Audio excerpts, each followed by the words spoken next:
Good evening good evening good evening. ठीक है, अब चालू हो चुका है भाई, माइक चालू हो चुका है। गुड इवनिंग, आ जाओ आ जाओ आ जाओ। आप सभी का बहुत बहुत स्वागत है। कैसे हैं आप सब? Okay,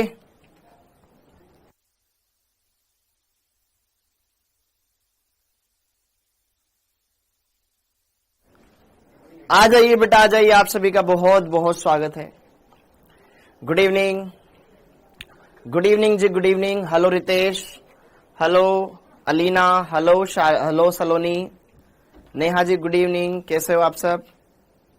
चिकारा boy good evening, hello. आज आपका बर्थडे, हैप्पी बर्थडे बेटा, happy birthday Hitiksha. Okay, happy birthday. Good evening Atul Sen, hello Vedika ji. कल का होमवर्क नहीं आया यार, आ जाना चाहिए था। सर जी नेक्स्ट ऑर्गेनिक पढ़ाओ। नहीं, पहले अपन ना अब इसके बाद 12th के टॉपिक से स्टार्ट करेंगे। गुड इवनिंग बेटा, गुड इवनिंग। टेस्ट का सिलेबस बता दो इस संडे का। हाँ भाई, इस संडे को आपका टेस्ट है, इस संडे को आपका टेस्ट है। आज क्या है आपका? मंगलवार है। ठीक है, तो आपके पास अच्छा टाइम है। ठीक है, आपके पास अच्छा टाइम है। इस संडे को आपका टेस्ट है, इस संडे को आपका टेस्ट है बेटा। बेटा टीचर स्लाइड तो यार मेरी तरफ से तो मैं डाल देता हूं जहां मुझे डालनी होती है, फिर उसके बाद जो बैक एंड वाला काम होता है वो करते हैं दूसरे एम्प्लॉइज। अब वो चले जाते हैं, तो इस वजह से फिर आपकी पीडीएफ अगले दिन या फिर लेट नाइट को या फिर कल डलती, नेक्स्ट डे जलती। तो जरा देखो ध्यान से। सबसे पहले तो मैं आपको बता दूं यार, आपका टेस्ट इस आने वाले अपकमिंग संडे को होगा। जो आने वाला संडे है, इस अपकमिंग संडे को आपका टेस्ट है। ओके, और जिसमें अगर मैं बात करूं खासकर केमिस्ट्री के अंदर क्या पोर्शन आएगा, केमिस्ट्री के अंदर अगर मैं आपको बताना चाहूं बेटा, तो केमिस्ट्री में आपके पास आएगा, ये आपका टेस्ट नंबर कौन सा है? टेस्ट कौन सा बेटा? टेस्ट नंबर क्या 5th है आपका? ये टेस्ट नंबर 5 है ना? सीटी वाला टेस्ट होगा, पार्ट वाइज नहीं होगा, क्यूमुलेटिव टेस्ट होगा शायद ये आपका। ओके, 5th टेस्ट है। ओके ओके, क्यूमुलेटिव है ना, पार्ट थोड़ी ना है। ऑल चैप्टर्स, हाँ बिल्कुल। तो जरा देखो ध्यान से, आपके आने वाले इस टेस्ट में, आपके आने वाले इस टेस्ट में बेटा, आपके आने वाले इस टेस्ट में आरंभ बैच 1 का भी होगा, बैच 2 सब आएंगे इसमें। ठीक है, ओके, हाँ जी भाई, ठीक है नागेंद्र। तो जरा देखो ध्यान से, इसमें आपका atomic structure plus periodic plus chemical bonding,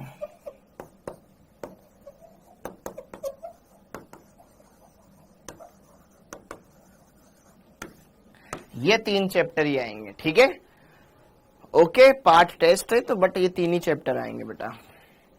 हाँ जी, पार्ट टेस्ट है ना, कोई बात नहीं, ये 3 चैप्टर आएंगे। ओके, क्लियर है? ज्यादा पोर्शन केमिकल बॉन्डिंग का आएगा, ज्यादा पोर्शन केमिकल बॉन्डिंग का आएगा। कुछ कुछ क्वेश्चंस आ जाएंगे इनके जो पुराने चैप्टर्स के, लेकिन ज्यादातर टॉपिक्स नए टॉपिक्स आएंगे। Chandrayaan 3 set to land on the moon, इतना दिमाग पढ़ने में भी लगा ले बेटा, उसके बारे में तो याद है। ठीक है, लेकिन अपने नीट 2024 का भी ध्यान रख ले। ठीक है सर, क्या हर संडे को टेस्ट होगा कि नहीं होगा? ओके, हाँ। अब जरा देखो ध्यान से, ये टेस्ट का टाइमिंग आपको ध्यान रखना चाहिए। ये टेस्ट का टाइमिंग आपको ये टेस्ट का ये टेस्ट का सिलेबस आपको पता होना चाहिए। इस टेस्ट का सिलेबस आपको पता होना चाहिए। क्या बार बार नाम लो लगा रखा है यार, तुम्हारी वजह से कुछ चीजें बोल रहा हूं, बोल नहीं पाता हूं फिर। ठीक है, ओके। टेस्ट का यह सिलेबस ध्यान रखना, ये 3 चैप्टर आएंगे। Okay, atomic structure, periodic, chemical bonding, ज्यादा पोर्शन केमिकल बॉन्डिंग से होगा। ओके, तो आज चलते हैं, हम बात करते हैं इस चैप्टर के लेक्चर नंबर 13 के बारे में, इस चैप्टर के लेक्चर नंबर 13 के बारे में।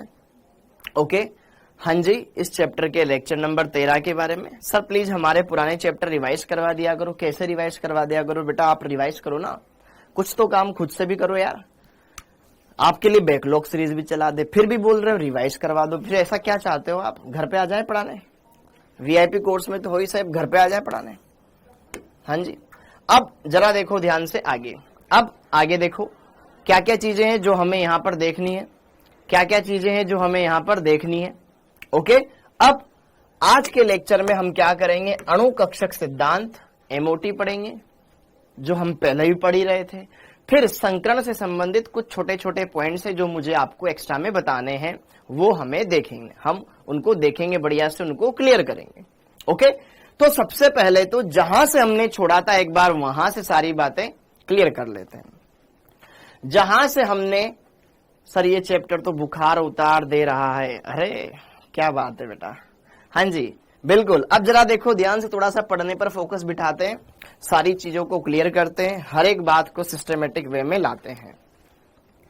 ओके, तो सब रसगुल्ले एक बार बढ़िया से सारी बातें ध्यान से सुने, अच्छे से क्लियर करें, फिर आगे बढ़ेंगे। और आज हम इस एमओटी वाले पार्ट को क्लियर कर देंगे, यहीं पे रोक देंगे, बढ़िया से खत्म कर देंगे, क्वेश्चंस लगाएंगे, संकरण के कुछ कॉन्सेप्ट है जो मैं आपको बताऊंगा वो आपको सीखने हैं।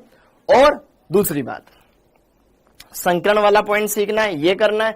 फिर उसके बाद अगले लेक्चर से हम स्टार्ट करेंगे दूसरा बंद, जिसका नाम है आयनिक बंद। फिर बाद का सब सिंपल है, बाद का सब सिंपल है, आयनिक वाला आप ढंग से समझ लेना, मजा आ जाएगा। ठीक है, तो अणु कक्षक सिद्धांत, संकरण, ये वाली चीजें आपको अच्छे से क्लियर हो जाएगी तो बेटा फायदा ही फायदा है, आपका दोनों हाथों में लड्डू। ओके, तो अब आगे बढ़ते हैं। तो बात ऐसी है, घर जैसी है। मैंने आपको प्रीवियस लेक्चर में इतना पढ़ा दिया था बेटा कि अणु कक्षक सिद्धांत में कुछ अणु कक्षक चित्र बनते हैं, जिसमें मैंने आपको बताया था अगर प्रोटॉनों की संख्या 14 या 14 से कम हो तो वहां sp मिक्सिंग हो जाती है, जिससे क्या होता है, सिग्मा 2pz पाई 2px पाई 2py के ऊपर चला जाता है। जबकि 14 से ज्यादा प्रोटॉन रखने वाले यौगिकों के अंदर sp मिक्सिंग नहीं होती है, उनके अंदर s और p में पर्याप्त ऊर्जा अंतराल होता है, जिससे क्या होता है, कक्षक एक दूसरे को प्रतिकर्षित नहीं करते हैं। इस वजह से क्या होता है कि जो सिग्मा 2pz है उसकी ऊर्जा नीचे ही रहती है, ठीक है, कम ही रहती है, वो सिग्मा स्टार 2s से प्रतिकर्षित होकर के ऊपर नहीं जाता है। एम आई राइट? इतनी बातें हमने क्लियर कर ली थी। और फिर हमने उसके अंदर इलेक्ट्रॉनिक विन्यास भरना भी सीखा था, फिर हमने बॉन्ड ऑर्डर निकालना भी सीखा था, फिर ये सारी चीजें हमने देखी थी। और फिर मैंने आपको बाद में ये भी बताया था कि आप अगर 14 से ज्यादा वाले तत्वों के लिए, 14 से ज्यादा प्रोटॉन रखने वाले तत्वों के लिए एमओटी डायग्राम बनाना चाहते हो तो वो भी हमने देखा था। ऑक्सीजन का हमने बना लिया था। ओके, एक हम एक और बना लेते हैं, जैसे कि यहां पर F2 का, एक F2 के लिए बना लेते हैं। फिर F2 का बनाने के बाद कुछ और कंपाउंड्स के बारे में हम बात करेंगे, चर्चा करेंगे, उनको क्लियर करेंगे। ओके, फिर एक टेबल बनवा दूंगा जिसमें सारा एकदम मजेदार हो जाएगा। तो F2 में सिर्फ हम क्या बनाएंगे बेटा, 2s और 2p वाला बनाएंगे, 1s वाला नहीं बनाएंगे, 1s वाला नहीं बनाएंगे, सिर्फ 2s और 2p वाला, क्योंकि सेम चीज रिपीट होती है। तो जरा देखो ध्यान से, इसका फ्लोरीन इसके फ्लोरीन के साथ, दूसरे फ्लोरीन के साथ कंबाइन होगा, F2 बनाएगा, तो यहां पर 2s2 2p5 इसके 2s2 2p5 के साथ मिक्स होगा। ओके, तो किस तरीके से मिक्स होगा जरा देखिएगा ध्यान से। तो यार यहां पर मैंने आपको यह बताया था, एक का कक्षक दूसरे के सेम कक्षक के साथ अतिव्यापन करेगा। अगर इसका 2s कक्षक लूंगा तो दूसरे फ्लोरीन का भी 2s कक्षक ही लेना, 2s कक्षक ही लेना पड़ेगा, जिससे समान संख्या में दो नए कक्षक बनेंगे। एक बनेगा ज्यादा ऊर्जा वाला कक्षक, एक बनेगा कम ऊर्जा वाला कक्षक। क्या ये बात क्लियर है? ओके, तो इसमें और फिर इसके ऊपर कौन सा है, 2p कक्षक है। तीन प्रकार, इधर भी तीन टाइप के, सेम एनर्जी लेवल पर होने चाहिए क्योंकि दोनों कक्षक समान है। ठीक है, दोनों परमाणु सेम है ना, इसका 2p इसका 2p। हाँ जी, प्रोटॉनों की संख्या बेटा 14 से ज्यादा है तो यहां पर नीचे क्या आ जाएगा, यहां पर नीचे आ जाएगा आपके पास सिग्मा 2pz, यहां पर आ जाएगा पाई 2px पाई 2py, फिर ऊपर चला जाएगा यहां पर पाई स्टार और फिर ये सिग्मा स्टार। ठीक है, ओके, इसमें दो इलेक्ट्रॉन यहां पर, तो टोटल 4 इलेक्ट्रॉन हो गए। तो 2 इसमें भर दो, 2 इसमें भर दो, कोई दिक्कत नहीं है। ओके, लेकिन अगर हम बात करें यहां पर p कक्षक में कितने इलेक्ट्रॉन है, 5, 1 2 3 4 5, फिर यहां पर भी 1 2 3 4 5। हमें टोटल 5 और 5 10 इलेक्ट्रॉन भरने हैं बेटा। तो जरा देखो ध्यान से, यहाँ पे कट आएगा ना, 1 2 3 4 5 6 7 8 9 10 इस तरीके से इलेक्ट्रॉन भर दिए। ये हो गया आपके पास सिग्मा 2s, ये हो गया आपके पास सिग्मा स्टार 2s, ये हो गया आपके पास सिग्मा 2pz, ये हो गया बेटा आपके पास पाई 2px पाई 2py। फिर इसके ऊपर क्या हो गया, sigma star pi star 2px pi star 2py। Got it. और ये हो जाएगा आपके पास सिग्मा स्टार 2pz। क्या ये बातें क्लियर हो गई है? क्या ये बातें क्लियर हो गई है? क्या ये बातें क्लियर हो गई है? ओके, तो अब जरा देखो ध्यान से, इतनी बातें हमने समझी, अच्छे से क्लियर करी। अब यहां पे जरा देखो ध्यान से, कुछ खास बातें हम इसके बारे में बता दें, जैसे कि इसका bond order, bond order, bond order. ठीक है, तो जरा देखो ध्यान से, बंदी आणविक कक्षकों में इलेक्ट्रॉन माइनस विपरीत बंदी आणविक कक्षकों में इलेक्ट्रॉन। तो जरा देखो ध्यान से, नीचे सिग्मा 1s होता, सिग्मा स्टार 1s होता, तो सिग्मा 1s के 2 इलेक्ट्रॉन, फिर 2 इलेक्ट्रॉन इसके, फिर ये 6 इलेक्ट्रॉन, टोटल 10 इलेक्ट्रॉन हो गए। 10 इलेक्ट्रॉन माइनस स्टार वाले में 2 नीचे वाले सिग्मा स्टार में होते, 2 यहां पर होते, कितने हो गए 4 और 4 8। तो 10 में से 8 गया तो 2 बच गया, 2/2 1। बॉन्ड ऑर्डर कितना आएगा 1, मतलब F और F के बीच में सिंगल बॉन्ड बनेगा। ये बात क्लियर हो गई। अयुग्मित इलेक्ट्रॉन है क्या? नहीं है। अयुग्मित इलेक्ट्रॉन है क्या? अयुग्मित इलेक्ट्रॉन भाई साहब नहीं है। अयुग्मित इलेक्ट्रॉन कितने बेटा? 0। अयुग्मित इलेक्ट्रॉन 0 है, तो यह इसकी चुंबकीय प्रवृत्ति क्या होगी?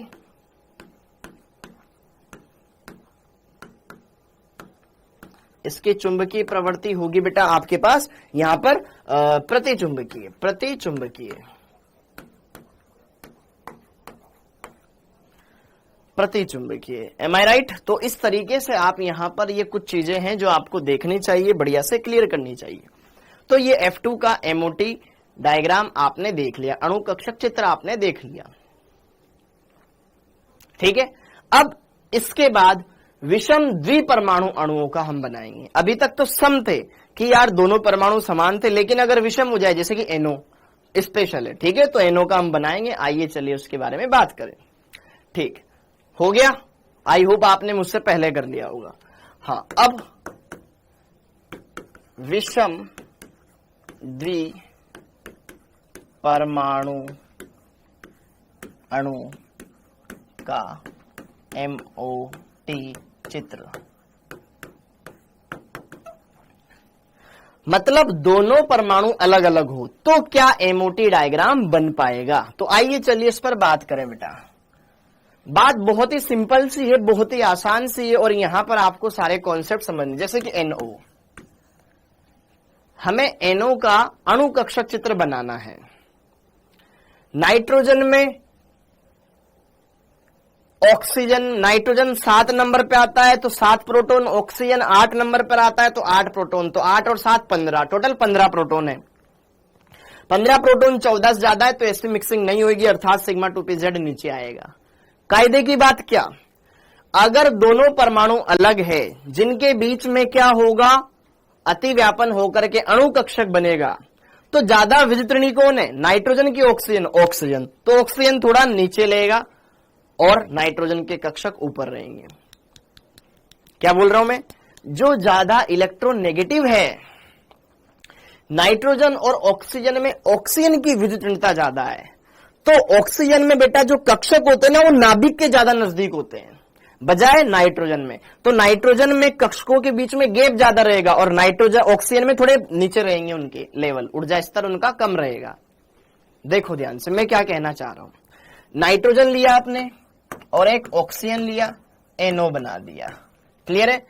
बाह्यतम कक्षक बता दें।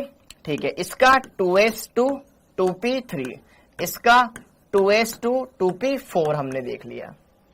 देख लिया बच्चा? तो अब जरा देखो ध्यान से, यहां पर 2s इधर बता देता हूं, 2p इधर बता देता हूं, 2s इधर बता देता हूं, 2p इधर बता देता हूं। ठीक है, ऊर्जा बढ़ रही है, या फिर अगर इसी में आ जाएगा तो बढ़िया बात है। आप एक ही सीक्वेंस में बनाना। कोशिश करते हैं आ जाए। ये इधर नाइट्रोजन लिया, इधर मैं लूंगा ऑक्सीजन, थोड़ा सा नीचे लेवल पे लूंगा, उससे थोड़ा नीचे लेवल पे लूंगा, क्योंकि उसकी ऊर्जा कम होती है। हर एक कक्षकों में ऐसे ही करना है, ठीक है। फिर इसके ऊपर इसका 2p, इसका 2p थोड़ा नीचे रहेगा, क्योंकि ज्यादा इलेक्ट्रोनेगेटिव है ना, नाभिक के नजदीक रहेंगे। ये इसका 2s, ये इसका 2p, ये ऑक्सीजन का 2s, ये ऑक्सीजन का 2p। क्या मेरी बात समझ में आ रही है बेटा? बस बाकी सेम ही है, ठीक है। दो कक्षक बनेंगे, एक ज्यादा ऊर्जा वाला, एक कम ऊर्जा वाला। दिखाई दे जाएगा। यहां पर भी वही सिग्मा 2pz नीचे आएगा, फिर पाई 2px, पाई 2py। नीचे ही रखना बेटा, इसको नीचे रखना। हाँ, मेरे जगह नहीं, मेरे पास यहाँ पे स्पेस नहीं है।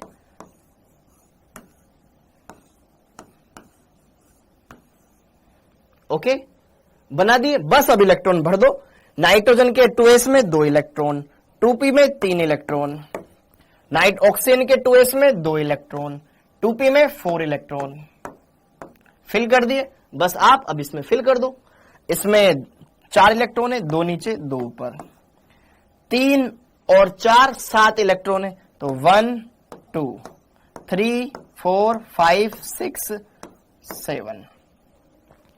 हाँ या ना बोलो। इस तरीके से हम यहां पर फिलअप कर सकते हैं। तो ये हो जाएगा आपके पास सिग्मा 2s, ये हो जाएगा आपके पास बेटा जी सिग्मा स्टार 2s, ये हो जाएगा सिग्मा 2pz, ये हो जाएगा आपके पास पाई 2px, पाई 2py। हाँ या ना? और ये हो गया बच्चा आपके पास पाई स्टार 2px, और ये हो गया पाई स्टार 2py, और ऊपर सिग्मा स्टार 2pz तो खाली है। हाँ जी बोलो। बस इतना ध्यान रखना है कि लेवल ऊपर नीचे रखना है। जो ज्यादा इलेक्ट्रोनेगेटिव है उसके कक्षकों की ऊर्जा थोड़ी कंपैरेटिवली कम होगी। ऊर्जा बढ़ रही है तो यहां पर एक पॉइंट लिख ले, ठीक है। अधिक En वाले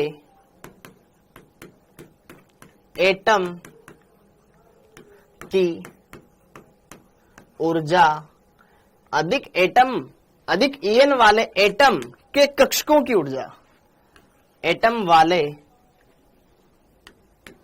अधिक En वाले एटम के कक्षकों की ऊर्जा, के कक्षकों की ऊर्जा, के कक्षकों की ऊर्जा कम होती है। इसलिए तुलनात्मक रूप से थोड़ा सा नीचे रहे। अच्छा, अब इसके अंदर बॉन्ड ऑर्डर देखे तो बॉन्ड ऑर्डर 1/2, ठीक है। नीचे 2, फिर 2, भाई 1s में भी 2 होते, सिग्मा 1s में, सिग्मा 2s में 2, और 6 10, माइनस स्टार में 2 नीचे होते, 2 यहां हो गए, 4 और 1 5, 10 में से 5 गए तो 5, 5/2 मतलब 2.5, 2.5 इसका बॉन्ड ऑर्डर आएगा। अयुग्मित इलेक्ट्रॉन है क्या? हाँ है। अयुग्मित इलेक्ट्रॉन है क्या? अयुग्मित इलेक्ट्रॉन है क्या बेटा? यार अयुग्मित इलेक्ट्रॉन तो दिखाई दे रहा है 1, तो अयुग्मित इलेक्ट्रॉन 1 है, इसलिए क्या है? प्रतिचुंबकीय है। क्या है? प्रतिचुंबकीय है, और साथ के साथ रंगीन भी है। तो ये बातें आपने यहां पर सीखी। ओके, हाँ जी, वेरी गुड, बहुत बढ़िया। प्रोटॉन 14 से कम है, गिनना नहीं आता है। नाइट्रोजन में कितने, नाइट्रोजन कितने नंबर पे आता है? 7। ऑक्सीजन कितने पे आता है? 8। तो 7 और 8 कितना होता है? काजू विश्वकर्मा कितना होता है?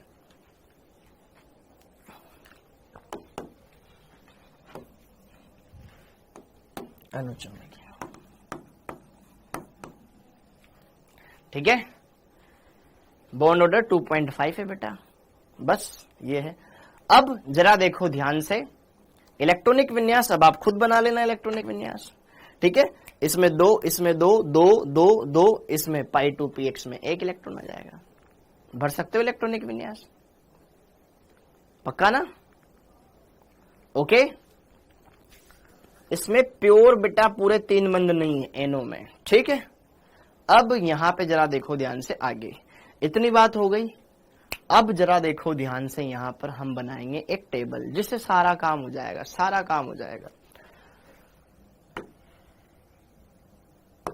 सबसे पहले इलेक्ट्रॉन्स, ठीक है, इलेक्ट्रॉन्स रखने वाले अणुओं के उदाहरण, फिर इन सब के अंदर बंद क्रम कितना होगा, बंद क्रम कितना होगा, फिर इनकी चुंबकीय प्रवृत्ति क्या होगी, सब एक साथ आ जाएगा। चुंबकीय प्रवृत्ति, ठीक है, प्रवृत्ति, हाँ है ना सुमित कच्छप, हाँ जी। अब जरा देखो ध्यान से यहां पर, सर यहां एक अयुग्मित इलेक्ट्रॉन है ना, इसका क्या मतलब है, एक अयुग्मित इलेक्ट्रॉन है, ये अनुचुंबकीय होगा, इसका ये मतलब है, रंगीन होगा, ठीक है। अब जरा देखो ध्यान से, यहां पर इलेक्ट्रॉन्स, फिर उदाहरण, फिर यहां पर बंद क्रम, और फिर यहां पे चुंबकीय प्रवृत्ति। बढ़िया से बेटा यहां पर 4 टेबल बनाएंगे, मस्त वाली, गजब वाली, आपको ढंग से समझनी है, बढ़िया से क्लियर करनी है, अच्छे से क्लियर करनी। बंद क्रम देखो ध्यान से, बंदों की संख्या होती है। अब यहां पर एक मजेदार चीज बनेगी, तो जिसका मजा आप सब लेना, बढ़िया से अच्छे से सारी बातों को समझना और संयम के साथ देखना। हाँ जी, तो शुरुआत करेंगे हम 10 इलेक्ट्रॉनों से। अगर 2 परमाणु मिलकर के ऐसा अणु बनाए जिसमें 10 इलेक्ट्रॉन हो, तो जैसे कि B2, 2 बोरोन, एक बोरोन के पास 5 इलेक्ट्रॉन, 2 बोरोन के पास 10 इलेक्ट्रॉन, ठीक है। या फिर C2, 2 कार्बन में कितने इलेक्ट्रॉन हुए, बताओ बेटा, 2 कार्बन में कितने इलेक्ट्रॉन हुए, 2 कार्बन में कितने इलेक्ट्रॉन हुए, 12, लेकिन 10 करने हो तो +2 लगा दो। अबे नालायक, चॉइस कौन बोल रहा है,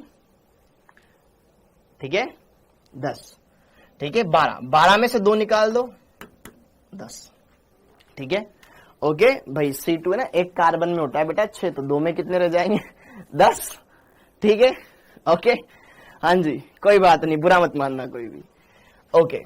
तो ये हो गया। फिर उसके बाद 11 के लिए B2, बोरोन में होते, B2 में होंगे 10 इलेक्ट्रॉन, एक बढ़ा दो 11, C2 में होते 12, एक कम कर दो 11, ठीक है। 12 में देखो B2 -2, सपोज करो मैंने ऐसा कोई आयन बना दिया, ठीक है, ओके। C2 में कितने हो जाएंगे, 12, 2 नाइट्रोजन में कितने इलेक्ट्रॉन होते हैं बेटा, अरे ऐसा नहीं होता है बेटा, इतना भी ज्यादा नहीं होता है, ठीक है नीलेश। N2, एक नाइट्रोजन में होते हैं 7, 2 में हो जाएंगे 14, 2 निकाल दो तो कितने रह गए, 12, ठीक है, ओके। 13 वाला देखो, कार्बन में C2 में होते 12, एक बढ़ा दो 13, N2 में होते 14, एक कम कर दो 13, हा 13, ठीक है, ओके। अब उसके अलावा 14, N2 में 14, 14, CO में, कार्बन में 6, ऑक्सीजन में 8, 6 और 8 14, NO में 15, एक कम कर दो 14, CN कार्बन में 6, नाइट्रोजन में 7, 6 और 7 13, एक बढ़ा दो 14, बोलो हो, ठीक। इस तरीके से अपन देख सकते हैं। O2 में 16, 2 कम कर दो 14, ये सारे उदाहरण हैं 14 इलेक्ट्रॉन वाले, और भी हो सकते हैं, ओके। आपको क्वेश्चंस में दिमाग लगाना है, ठीक। अब आगे 14 के बाद 15वां, अरे यार, हाँ जी 15 वाला उदाहरण अगर मैं देखूं तो N2 माइनस NO, ठीक है, O2 प्लस, ठीक है, हाँ, O2 में होते हैं 16, एक कम कर दो 15, ठीक है, हाँ जी। 16 नंबर पे N2 minus 2, O2 O2, clear हुआ? ठीक है, NO में 15, एक कर दो, बढ़ा दो 16, ठीक है, हाँ जी 17, O2 माइनस 1, ठीक है, फिर 18 में F2 या O2 माइनस 2। तो यहां पर ये वो सारे संभव आयन हैं जो आपके देखने को मिलेंगे क्वेश्चंस में, आपको देखने को मिलेंगे क्वेश्चंस में। क्लियर हो गया? ये वो एमओटी डायग्राम विषम और 14 दोनों का, 14 प्लस दोनों का सेम होगा। हाँ सेम ही तो बनवाया है, भी अलग से थोड़ी ना बनवाया है बेटा। Cl2, अरे पगले इतने बड़े नहीं आते हैं, आपके नियोन तक ही आता है, नियोन भी नहीं आता है। ठीक है बच्चों, आप बढ़िया से इनको सारी बातों को समझना, कोई भी दिल पे मत लेना चीजों को, बढ़िया से समझना। अभी ट्रिक बताऊंगा एक शानदार वाली ट्रिक बताऊंगा, देखो ध्यान से। नाइट्रोजन सर्वाधिक बंध कोण रखती है ना, N2 का, N2 कैसा बनता है, N ट्रिपल बॉन्ड N, तो नाइट्रोजन में तो होता है ट्रिपल बॉन्ड, मतलब बॉन्ड ऑर्डर कितना 3। नाइट्रोजन में बंध कोण, नाइट्रोजन में इलेक्ट्रॉन कितने, N2 में 14 इलेक्ट्रॉन। तो जरा देखो ध्यान से,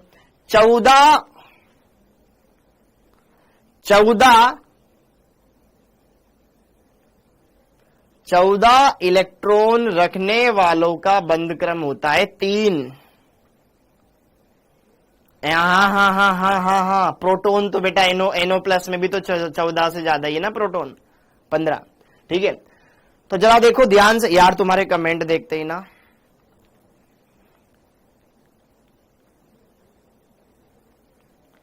अरे बोरोन के अर्चना कहां हो आप बेटा? B2 बोरोन 5 नंबर पे आता है, तो 5 इलेक्ट्रॉन उसके, 2 बोरोन के 10। किसमें मैंने संयोजी इलेक्ट्रॉन जोड़े? किसी के भी संयोजी इलेक्ट्रॉन नहीं जोड़े, टोटल इलेक्ट्रॉन जोड़े। कुल इलेक्ट्रॉन यार, कुल इलेक्ट्रॉन लिखे हैं मैंने, कुल। इस अणु में टोटल कितने अणु हैं? N2 में कितने इलेक्ट्रॉन होते हैं ये पता नहीं है आपको? एक नाइट्रोजन में 7 होते हैं, 2 नाइट्रोजन में कितने होंगे? 14। आपको ये भी नहीं आता यार?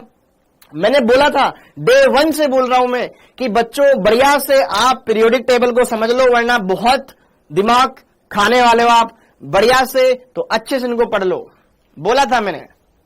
लेकिन नहीं, हमको तो सर आप डांटो तभी आएगा मजा, तभी टाइम वेस्ट, जब तक टाइम वेस्ट होएगा नहीं ना सर, मजा नहीं आएगा। हाँ जी, जरा देखो ध्यान से, ये सारी चीजें क्लियर हो गई। तो जरा देखो ध्यान से, N2 नाइट्रो 14 इलेक्ट्रॉन रखने वालों का बंध कोण होता है सर्वाधिक, बंध ऑर्डर होता है सर्वाधिक, बंध क्रम होता है सर्वाधिक। बंध क्रम बोलो, बंध कोटि बोलो, बॉन्ड ऑर्डर बोलो, मैक्सिमम होता है 3। इससे न ज्यादा न इससे कम जरूर होता है, लेकिन आमतौर पर सर्वाधिक बंध कोण इसी का होता है, बंध ऑर्डर सर्वाधिक इसी का होता है 3। O2 का कितना होता है? O भी डबल बॉन्ड। F2 में क्या होता है? Single bond. ये मत लिखना कुछ भी, ठीक है, सिंगल बॉन्ड। ओके, तो जरा देखो ध्यान से, वो लिखना नहीं है कुछ भी, लिखना अभी है। देखो, सर्वाधिक बंध कोण होता है 14 इलेक्ट्रॉन रखने वालों का 3। बाकी ऊपर चलते जाओ 0.5 घटाते जाओ, नीचे चलते जाओ 0.5 घटाते जाओ। आई बात समझ में? 14 वालों का 3, 0.5 घटा दो, 13 वालों का 2.5, फिर 0.5 घटा दो 2, फिर 0.5 घटा दो 1.5, फिर 1। 14 वालों का 3, फिर 13 वालों का 2.5, 12 वालों का 2, 11 वालों का 1.5, 10 वालों का 1। अब 3 के बाद 15, 16, 17, 18 में 0.5 घटाते जाओ। 14 वालों का 3, 15 वालों का 2.5, फिर घटा दो 16 वालों का 2। O2 का कितना होता है? 2 बताया था। 17 वालों का फिर 0.5 घटा दो 1.5, और 18 वालों का F2 में एकल बंध पाया जाता है 1।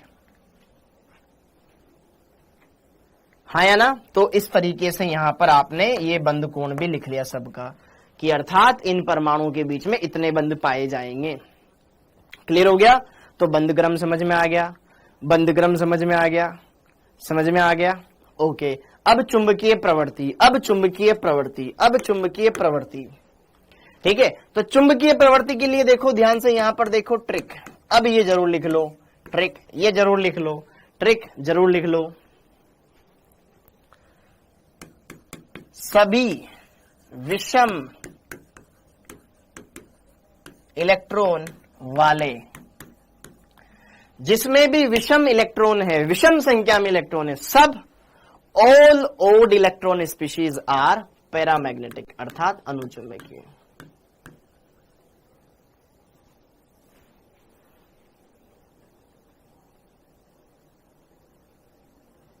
यार एक साथ नहीं लिखवानी थी यार, रुक जाओ। सभी विषम इलेक्ट्रॉन वाले, थोड़ा सा इसे मैं चेंज करता हूं, ट्रिक में तो नाम आया ही नहीं ना यार। इंग्लिश से हिंदी में करने में थोड़ी सी दिक्कत है, देखो ध्यान से। बोस, ठीक है, हम बोस एवं विषम इलेक्ट्रॉन युक्त, विषम इलेक्ट्रॉन युक्त स्पीशीज, ये होती है अनुचुंबकीय।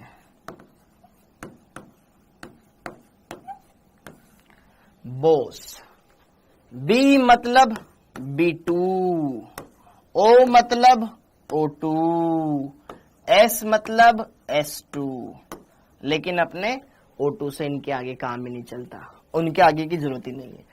B2 में कितने इलेक्ट्रॉन? 10 इलेक्ट्रॉन, 16 इलेक्ट्रॉन और 32 इलेक्ट्रॉन। तो जरा देखो ध्यान से देवियों सज्जनों, विषम इलेक्ट्रॉन रखने वाली सभी स्पीशीज अनुचुंबकीय होती है, साथ के साथ जिनमें 10 इलेक्ट्रॉन हो, 16 इलेक्ट्रॉन हो, 32 हो, वो भी अनुचुंबकीय होते हैं। ट्रिक। और इनके अलावा सभी सम इलेक्ट्रॉन स्पीशीज प्रतिचुंबकीय होती है, प्रतिचुंबकीय होती है, प्रतिचुंबकीय होती है।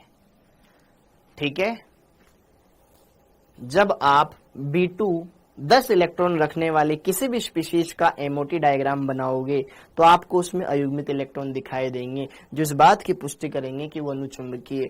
O2 16 इलेक्ट्रॉन है सम संख्या में, लेकिन उसमें भी अयुग्मित इलेक्ट्रॉन पाए जाते हैं। बनाया था ना हमने एमओटी डायग्राम, तो आप वहां पे देख के बता सकते हो कि यार ये तो अनुचुंबकीय होगा। ठीक है, S2 इसको कोई जरूरत नहीं है अपने। ठीक है, विषम इलेक्ट्रॉन रखने वाले सारे के सारे में क्या आएगा? अयुग्मित इलेक्ट्रॉन आएगा, तो वो अनुचुंबकीय होगा। और इसके अलावा जितने भी सम इलेक्ट्रॉनिक वाले सब प्रतिचुंबकीय।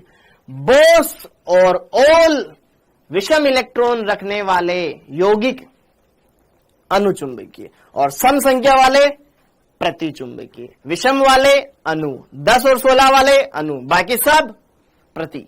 क्लियर? तो जरा देखो ध्यान से, 10 वाले सम संख्या है परंतु अणु,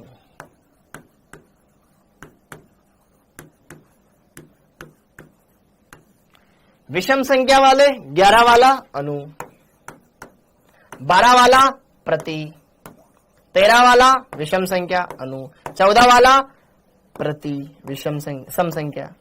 ठीक है, 15 वाला विषम संख्या अणु, 16 विषम सम संख्या है लेकिन फिर भी अणु, 17 वाला अणु, 18 वाला प्रति।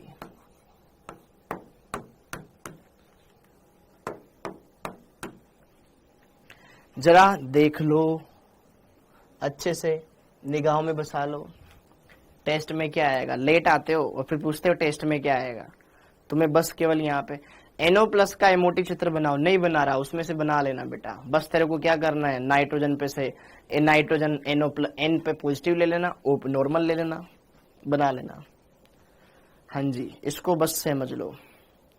देखो ध्यान से, करना कुछ नहीं है, तुम्हें बस ध्यान होना चाहिए किसमें कितने इलेक्ट्रॉन है, किसमें कितने इलेक्ट्रॉन है। बस आपको ये समझना है किसमें कितने इलेक्ट्रॉन है। जैसे कि आपसे पूछ लिया जाए B2 का बंध कोण कितना है, B2 में बॉन्ड ऑर्डर कितना है, B2 में कितने इलेक्ट्रॉन, 10, 10 वाले का 1। आपसे पूछ लिया जाए O2 2 plus, O2 2 plus, O2 में होते हैं 16, 2 प्लस है तो रह गए 14, 14 वाले का 3, खट्ट से 14 एक सम संख्या है अर्थात ये प्रतिचुंबकीय होगा। O2 16, 16 वाले का 2, लेकिन O2 16 है, ये प्रकृति कैसी होगी, अनुचुंबकीय, बोस। ठीक है, ऐसे अगर आपसे पूछ लिया जाए NO minus, NO minus, NO minus बोल रहा है ना, नाइट्रोजन में 7, ऑक्सीजन में 8, कितने हो गए 15, माइनस की वजह से एक बढ़ गया 16, 16 वाला बॉन्ड ऑर्डर 2 आएगा और चुंबकीय प्रकृति अनुचुंबकीय होगी। ऐसे ध्यान से देखो, खट्ट से हो जाएगा। क्लियर हो गया? तो ये कुछ वो केस है जो कि आपके सामने आ रहे हैं, बढ़िया से इनको क्लियर कर लो, एकदम मस्त मजे में सारी चीजें क्लियर हो जाएगी। पक्का? Done done done done done है मामला। ओके, हाँ जी, ठीक। तो ये इस तरीके से हमने देखा। अब क्वेश्चन घुमा फिरा करके कैसे भी आ सकता है बाबू, ठीक है, क्वेश्चन कैसे भी आ सकता है। ये ट्रिक देख लो, ये ट्रिक देख लो, ये ट्रिक वाला देख लो। 14 वाले में क्या दिक्कत है बेटा? हाँ, 14 वाला एक सम संख्या है, सम संख्या वाला प्रतिचुंबकीय होता है, क्या दिक्कत है इसमें? ठीक है, 14 वाले में क्या देखो, 14 वाला एक सम संख्या है, सम संख्या वाला प्रतिचुंबकीय होगा।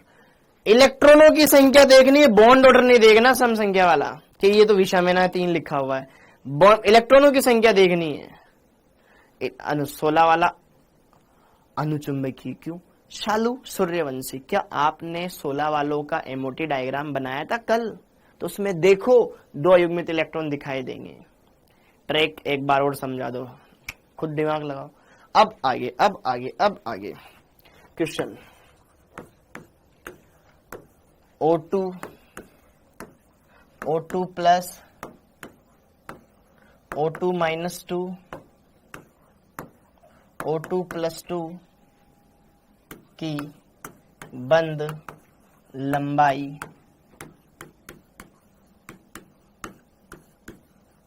की बंद लंबाइयों का बढ़ता क्रम होगा। बताओ, इनकी बंद लंबाइयों का बढ़ता क्रम होगा, क्या होगा? इनकी बंद लंबाइयों का बढ़ता क्रम क्या होगा? पहले सीधे ये एक्स्ट्रा दिमाग मत लगाया करो बेटा, आप में दिमाग नहीं है, मत लगाओ, मानो मेरी बात, आप में दिमाग नहीं है। आपको जो मैं पढ़ा रहा हूं ना बेटा, बस उतना ही पढ़े। अगर आप में दिमाग होता तो आप पिछले साल ही नीट क्लियर कर लेते ना। तो आप एक्स्ट्रा दिमाग लगा रहे हो, थक जाओगे, पानी वानी पियो, चुपचाप जो मैं पढ़ा रहा हूं ना ये पढ़ो, इसमें दिमाग लगाओ तो मजा आएगा। 18 वाला, अरे यार 18 वाला क्या है? एक सम संख्या है, सम वाला प्रतिचुंबकीय होगा। मत लगा बेटा दिमाग, थक जाएगा, दिमाग को रेस्ट दे। हाँ जी, तो जरा देखो ध्यान से, यहां पर O2 plus, O2 minus 2, O2 plus 2 हमें ये दे रखा है। हमें पूछा गया इनकी बंद लंबाइयों का क्रम। अब बंद लंबाई का संबंध क्या बॉन्ड ऑर्डर से है? क्या बंद लंबाई का संबंध बॉन्ड ऑर्डर से है? और बॉन्ड ऑर्डर हमें पता है इन सबका। तो जरा देखो ध्यान से, O2, ठीक है, सबका बंद क्रम, O2 का बॉन्ड ऑर्डर कितना होता है? फटाफट से बताओ। O2 में कितने इलेक्ट्रॉन? O2 में कितने इलेक्ट्रॉन? 16। 16 वालों का बंद क्रम बताओ कितना होता है? 16 वालों का बंद क्रम बताओ 2। वेरी गुड, इसको लगा डाला लाइव जिंगा लाला, इसको दे दिया मैंने 1 नंबर। हाँ जी, O2 प्लस का बंद क्रम बताओ। O2 में होते हैं 16 प्लस, मतलब 1 इलेक्ट्रॉन निकाल दिया 15। 15 वालों का बॉन्ड ऑर्डर बताओ, 15 वालों का बॉन्ड ऑर्डर बताओ, 15 वालों का बॉन्ड ऑर्डर बताओ। वेरी गुड, 2.5, बहुत ही बढ़िया, अति उत्तम। O2 माइनस 2 का बॉन्ड ऑर्डर, O2 माइनस 2 में इलेक्ट्रॉन बताओ। O2 माइनस 2 में, O2 में होते हैं 16, 2 इलेक्ट्रॉन जोड़ दिए 18, 18 वाले का 1। ठीक है, O2 प्लस 2 का बंद क्रम।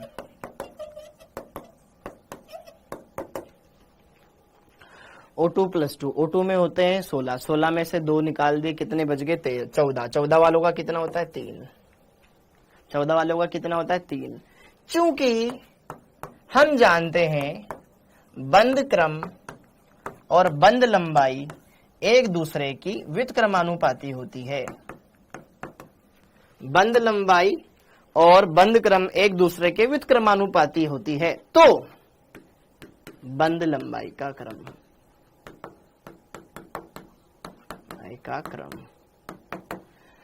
जिसका बंद क्रम सबसे कम उसकी बंद लंबाई सबसे ज्यादा, जिसका बंद क्रम सबसे कम एक, अच्छा इसकी बंद लंबाई सबसे ज्यादा, आय हाय हाय हाय, फिर एक से बड़ा 2 O2, फिर 2 से बड़ा 2.5 O2 प्लस, फिर सबसे बड़ा 3, इसका बंद क्रम सबसे छोटा, इसकी बंद लंबाई सबसे कम। ठीक है, ओके, ऐसे आ जाएगा, ऐसे आ जाएगा। ठीक है, जो छोटा बंद क्रम वाला होगा उसकी बंद लंबाई ज्यादा होगी। तो देवियों और सज्जनों, क्या आपके सामने ये जो क्वेश्चन था ये चमक पा रहा है आपके ललाट पर, दिमाग में एकदम बढ़िया से? बिल्कुल सिंपल है, वेरी गुड। तो कुछ क्वेश्चन लगाओ। हाँ जी, पहले इन क्वेश्चंस को छाप लो, पहले छाप लो फटाफट से, फिर आगे बढ़ते हैं। पहले छाप लो फटाफट से, फिर आगे बढ़ते हैं। बड़ा तो O2 है, कैसे पता है तेरे को बड़ा O2 है जय शर्मा? साइज नापने गया था इंच टेप से, वहां पे तरीका जब मैं बता रहा हूं वो तरीका तुम लगा नहीं रहे हो, खुद नापने वाले बने हुए, तो फिर कैसे करोगे बेटा? ठीक है, ओके। 1.5 किसका आएगा भैया? 1.5 O2 माइनस तो मैंने कहीं लिया ही नहीं है, 1.5 कहां से आएगा बे? अब आगे हो गया। अब जरा देखो ध्यान से, इसको बस समझो। अणु कक्षक सिद्धांत के दृष्टिकोण से निम्न में से कौन सा कथन सत्य नहीं है? अच्छा, ऐसी बात है क्या? B2 एक स्थायी अणु नहीं है, चेक करो। B2 एक स्थायी अणु नहीं है। क्या B2 का बॉन्ड ऑर्डर 0 आता है? B2 क्या अक्रिय गैस है? B2 क्या अक्रिय गैस है? B2 क्या अक्रिय गैस है? सोच के देखो, दिमाग लगा के देखो, क्या B2 एक अणु बन ही नहीं पा रहा है क्या? जरा देखो ध्यान से। B2 क्या टाइम लगता है? मुश्किल 2 सेकंड। ये 1s फिर 2s, 1s में 2 इलेक्ट्रॉन, 2s में 2 इलेक्ट्रॉन, इधर भी 1s में 2 इलेक्ट्रॉन, 2s में 2 इलेक्ट्रॉन, 2 मिले 2 कक्षक, इसके बने एक कम ऊर्जा वाला एक ज्यादा वाला, एक कम ऊर्जा वाला एक ज्यादा ऊर्जा वाला। खट्ट से 2 इलेक्ट्रॉन इसमें भरे, 2 ऊपर भरे, 2 नीचे भरे, 2 ऊपर भरे, अरे 2 बंदी 2 विपरीत बंदी कक्षक, खन छन छन। ठीक है, ये तो इसका तो बॉन्ड ऑर्डर 0 आ गया। आइला बॉन्ड ऑर्डर 0, तो ये तो बनेगा ही नहीं। अगर बॉन्ड ऑर्डर 0 आ गया, इसका मतलब यार ये तो बात बोल रहा है B2 एक स्थायी अणु नहीं है मतलब ये सत्य कथन है तो यार। अब जरा देखो ध्यान से, He2 स्थायी नहीं है, परंतु He2 प्लस के अस्तित्व की अपेक्षा की जाती है। हाँ बिल्कुल सत्य बात है। He2 प्लस तो हमने खुद ने बनाया है, 1.5 बॉन्ड ऑर्डर आया है उसका। देखो हाँ, H2 के बाद दूसरा इक्वेशन यही किया होगा हमने, He2 बनाया होगा, उसके बाद यही किया होगा। He2 प्लस तो बनता है भैया, ये भी तो बनता है, अब जरा देखो ध्यान से। हाँ सर आपने पढ़ाया है, ऐसे ही जब पेपर आएगा ना बेटा तुम्हारे, ऐसे ही लगेगा कि हाँ सर आपने पढ़ाया है, चिंता मत कर। द्वितीय आवर्त में समनाभिकीय द्विपरमाणु अणु में N2 की आबंध सामर्थ्य उच्चतम होती है। क्या इसके अंदर ट्रिपल बॉन्ड पाया जाता है? और अगर ट्रिपल बॉन्ड पाया जाता है तो इसका बंध सामर्थ्य सबसे मजबूत होगा। ये बात भी सत्य बोल रहा है तो यार, तो असत्य क्या है? N2 अणु के आणविक कक्षकों की ऊर्जाओं का क्रम क्या ये है? ये फालतू में लिखा हुआ है, sigma 2s, sigma star 2s, sigma 2pz, पाई 2px, पाई 2py। क्या गलती है? क्या N2 में 14 प्रोटॉन है?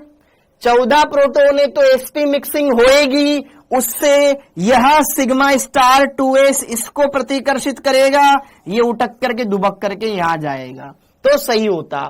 तो सही होता, अदरवाइज तो क्या गलत है, ये गलत है भैया, गलत है, गलत है, गलत पे टिक करना था। सिग्मा 2pz आगे आना चाहिए था, ये गलत है। क्या मेरी बात समझ में आ रही है? क्या मेरी बात समझ में आ रही है? वेरी गुड, वेरी गुड, बहुत बढ़िया, अति उत्तम। हाँ जी, निम्न में से कौन सा विकल्प सही आबंध क्रम, आबंध क्रम मतलब बॉन्ड ऑर्डर, बॉन्ड ऑर्डर को दिखा रहा है? तुम तो फट से इनके ऑर्डर लिख लो। O2 माइनस, O2 माइनस 16 और 1 17, 17 वाले का 1.5, 16 वाले का 2, 15 वाले का भी 1.5। क्या बात कर रहा है भाई? सबसे ज्यादा O2 का 1.5, इसका भी 1.5, दोनों का कम, O2 का ज्यादा, दोनों का कम, O2 का ज्यादा। लगाओ ना दिमाग। अरे 1.5 बढ़ाए कि 2, पहला वाला तो गलत हो गया ना, दूसरा वाला ये 1.5, ये 1.5, ये 2, फिर ये भी गलत हो गया। क्यों, कौन सा नशा करके जवाब दे रहे हो यार तुम? ये भी गलत हो गया, ये सही है। इसका बॉन्ड ऑर्डर 1.5, हाँ, इसका 2, तो इससे बड़ा ये, लेकिन ये तो इससे ही बड़ा है, हाँ ठीक है। तो इतने सस्ते नशे मत करो यार, ठीक है। इसका आंसर आएगा 4, डी ऑप्शन। ठीक है शबाना जी, इस बार सही जवाब दिया आपने, एक सही है।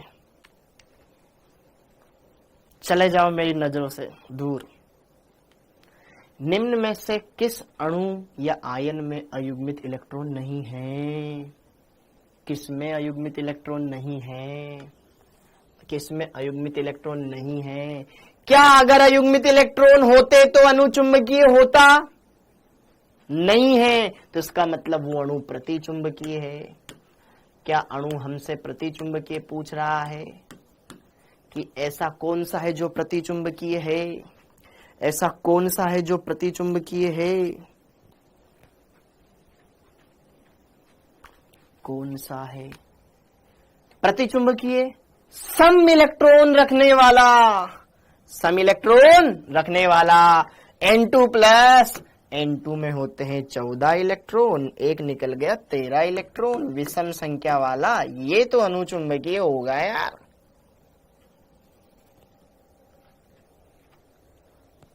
इसमें अयुग्मित इलेक्ट्रॉन होंगे। O2 में 16 इलेक्ट्रॉन, बोस, बॉस है ना, ये भी अनुचुंबकीय होएगा यार, ये भी अणु, ये भी अणु, अणु अणु। O2 माइनस 2, 18 इलेक्ट्रॉन, सम संख्या में है, प्रतिचुंबकीय होएगा। 10 इलेक्ट्रॉन वाला अनुचुंबकीय होता। सर पहला वाला रोंगे, O2 प्लस का 2.5 होता है, तो 2.5 ही तो बताया है O2 प्लस का।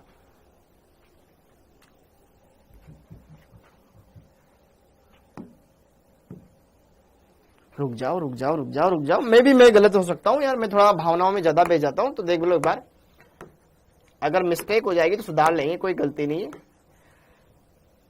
O2 का होता है बेटा 16, 16 में एक जोड़ दिया 17, 17 का हो जाएगा 1.5। O2 का हो जाएगा कितना? O2 का हो जाएगा, बात तो सही बोल रहा है यार बच्चा यार, O2 का हो जाएगा आपके पास 2। O2 प्लस में 15 इलेक्ट्रॉन है, 15 इलेक्ट्रॉन वाले का होगा 2.5। आई एम सॉरी, ठीक है, इसमें मेरी गलती है, मैं आपके साथ हूं, आप सही है। ऑप्शन नंबर 2 सही है। हाँ जी बिल्कुल बेटा, ऑप्शन नंबर 2 सही है। वो मैंने पढ़ने में थोड़ा सा, माफ कीजिएगा, मैं थोड़ा इधर उधर चला गया था। ठीक, आगे। हाँ ये वाला हो गया, ये वाला क्लियर हो गया। हाँ जी, निम्नलिखित में से किस युग्म का बंध क्रम समान है? किस युग्म का बंध क्रम समान है? किनका बॉन्ड ऑर्डर सेम है, जिसमें same number of electrons present है? O2 का 2, N2 का 3, पता है ना। O2 प्लस 15 वाले का 2.5, 2.5, N2 माइनस, N2 में 14, 14 और 1 15, इसका भी 2.5, 2.5 हो गई तेरी बल्ले बल्ले, हो गई तेरी बल्ले बल्ले। समझ में आया क्या? देखो कितना आसान है मोटी, पढ़ना मुश्किल लग रहा था लेकिन क्वेश्चन इतने आसान है। पढ़ना मुश्किल लग रहा था लेकिन क्वेश्चन तो आसान है। ले भैया, क्लियर हो गया? अब आगे ये तुम्हारे नीट 2023 में भी आया था और पहले भी आ चुका है। निम्नलिखित में से N2 के आणविक कक्षकों की ऊर्जाओं का कौन सा क्रम सही है?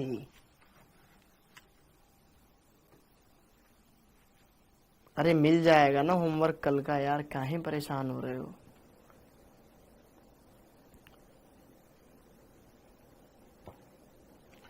पाई 2p वाई से ज्यादा ऊर्जा क्या सिग्मा 2p जेड की होगी?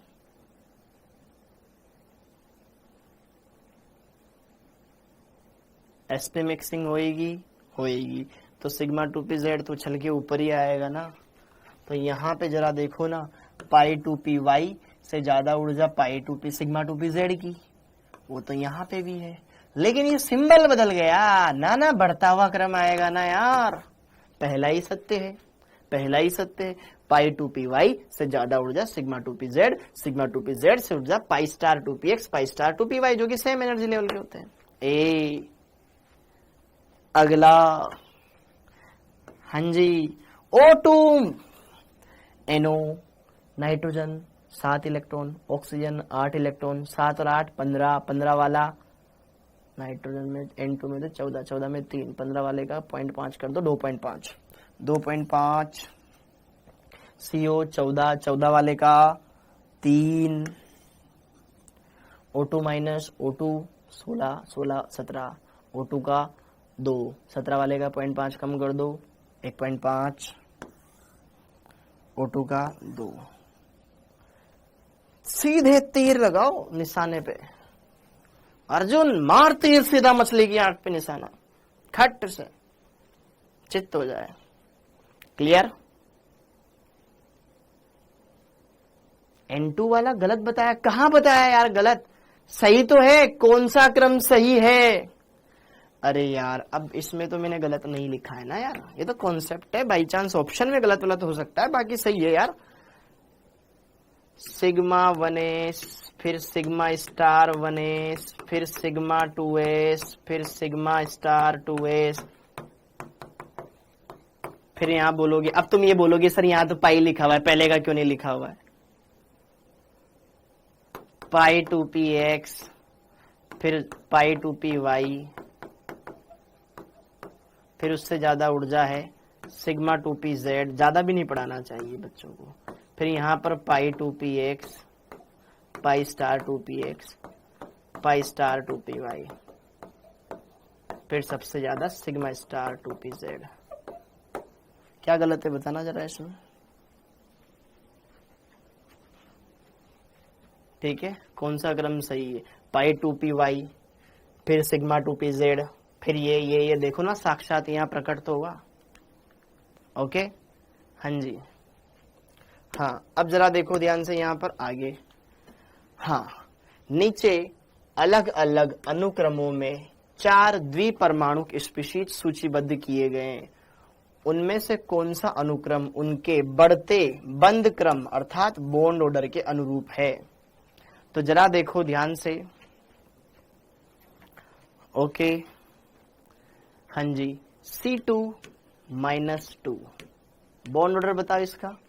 C2 में 12 इलेक्ट्रॉन, 2 और जोड़ दिए 14, 14 वाले का 3.5, सॉरी 3, हीलियम 2+, इसका 1.5 पढ़ाया था मैंने। NO 9, 15, 15 वाले का 2.5, देखो पढ़ाया है, मन से नहीं लिख रहा हूं, ठीक है। O2 16 माइनस 17, 17 का 1.5, तो भैया 2 का तो सेम सेम आ रहा है यार, ऐसा कैसे?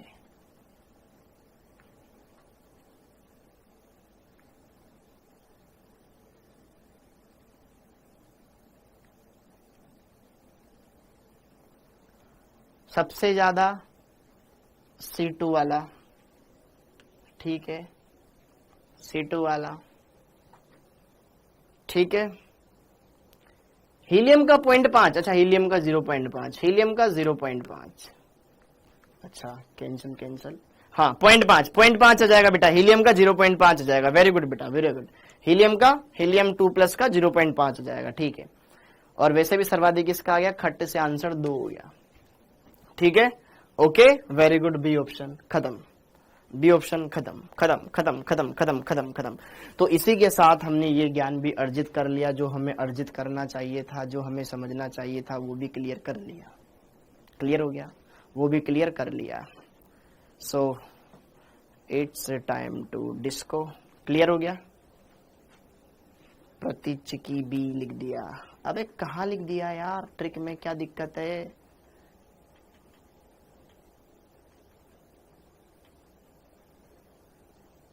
क्या लिख दिया यहाँ पे ट्रिक में, मजा आ गया, मजा आ गया, ठीक है बेटा। इस टेबल को याद कर लेना, सारी चीजें क्लियर हो जाएगी, बढ़िया से सारी चीजें क्लियर हो जाएगी। ज्ञान की प्राप्ति के लिए धन्यवाद, वेरी गुड बेटा, बहुत बढ़िया। अब थोड़ा अपार ज्ञान प्राप्त करने और आगे बढ़ते हैं, चलते हैं थोड़ा सा आगे बढ़ते हैं, ठीक है। और कुछ ज्ञान प्राप्त करना, यही थोड़ी रुकना हमें। तो हमने यहाँ पर कुछ अपार ज्ञान की प्राप्ति कर ली, लेकिन कुछ ज्ञान हमारा अभी कुछ बचा हुआ है छोटे छोटे टुकड़ों में, उसको कवर अप करना है। तो जैसे कि देखो ध्यान से, अब यहाँ पे मैंने आपको पढ़ाने हैं सम इम्पोर्टेंट कॉन्सेप्ट्स,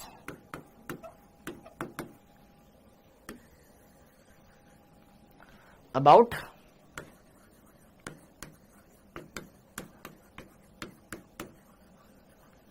स्ट्रक्चर्स, संरचनाओं से संबंधित कुछ महत्वपूर्ण बातें। देखो भाई, अभी हमने याद करो, अब मैं वापस से फ्लैशबैक में लेके चलता हूं।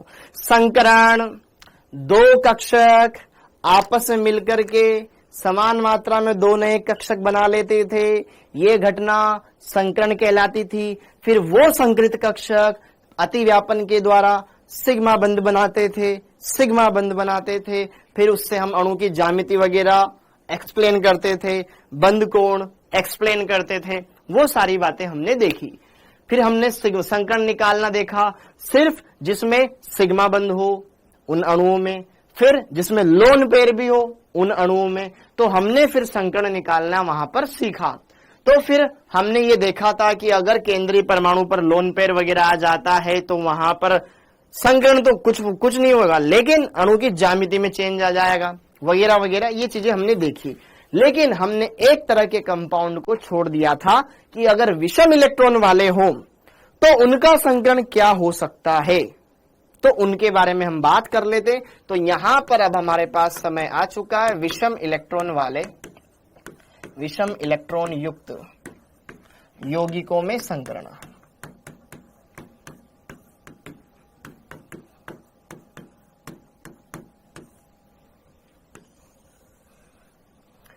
विषम इलेक्ट्रॉन युक्त यौगिकों में संकरण, कुछ कंपाउंड से जिसमें विषम संख्या में इलेक्ट्रॉन होते हैं केंद्रीय परमाणु में, उनमें संकरण हमें देखना है। जैसे कि देखो बेटा ध्यान से, NO2,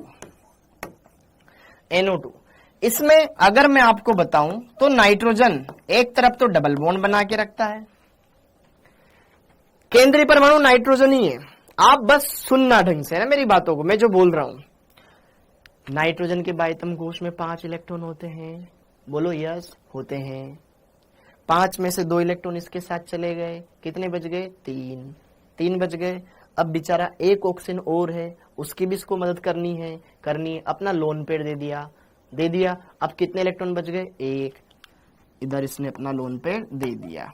तो नाइट्रोजन ने 2 इलेक्ट्रॉन तो इस बंध में दे दिए, 2 इधर दे दिए, 4 चले गए, कितना बच गया, 1, NO2। Are you getting my point? Okay, अब आगे इसी तरीके से ClO2।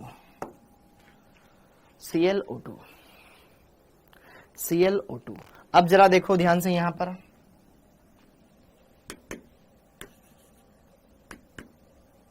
इसको बाद में लिखेंगे, ठीक है, CF3 डॉट, ठीक है।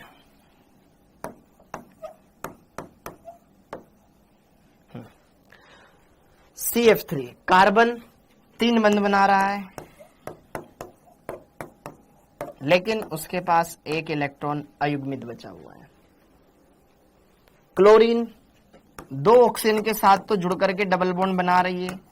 क्लोरीन एक हेलोजन है, हेलोजनों के बाह्यतम कोश में 7 इलेक्ट्रॉन होते हैं जी, तो 7 बंध तक बना सकते हैं। इसने 4 ही बनाए, 3 इलेक्ट्रॉन बच गए, मतलब एक जोड़ा है और एक सिंगल इलेक्ट्रॉन है। अब इनमें हमें देखना है संकरण, इनमें देखना है हमें संकरण, वेरी वेरी इंपॉर्टेंट। हाँ जी, तो पहले आप अपनी राय रखेंगे, फिर मैं उस राय में देखूंगा कि सही बात है कि गलत बात है। तो जरा देखो ध्यान से यहां पर बात, NO2 का संकरण आपके हिसाब से क्या होना चाहिए? इसको सिग्मा बंध मान सकते हो। NO2 का संकरण क्या होगा? NO2 का संकरण क्या होगा? sp3। कमाल कर दिया बेटा काजल आपने, तो कुछ ही दिन तो हुए थे पढ़ाए, प्रतिचिंबकीय लिख दिया।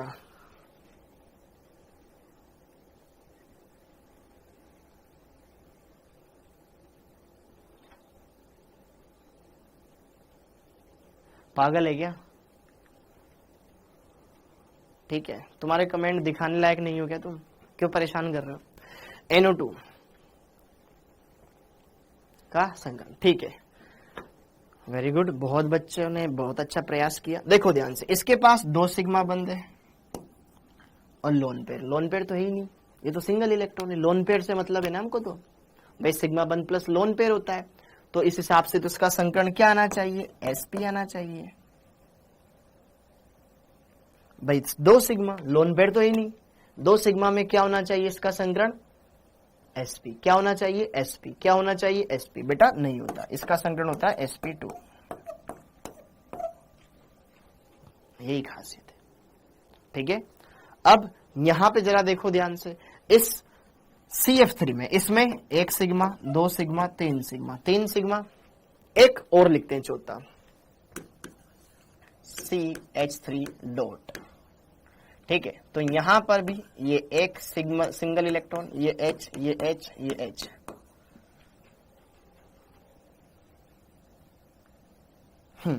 यहां पे 1 सिग्मा 2 सिग्मा 3 सिग्मा।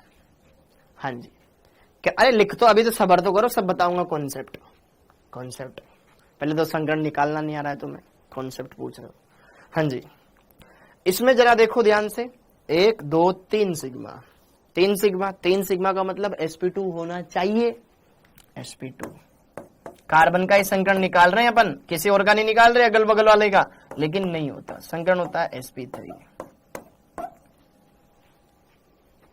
यहां पे जरा देखो ध्यान से, अब यहां तो कोई दिक्कत ही नहीं है, क्योंकि लोन पेयर है। 1 सिग्मा 2 सिग्मा और एक lone pair, 2 sigma plus 1 lone pair, 2 sigma और 1 लोन पेयर, 3 में संकरण आ जाएगा sp2।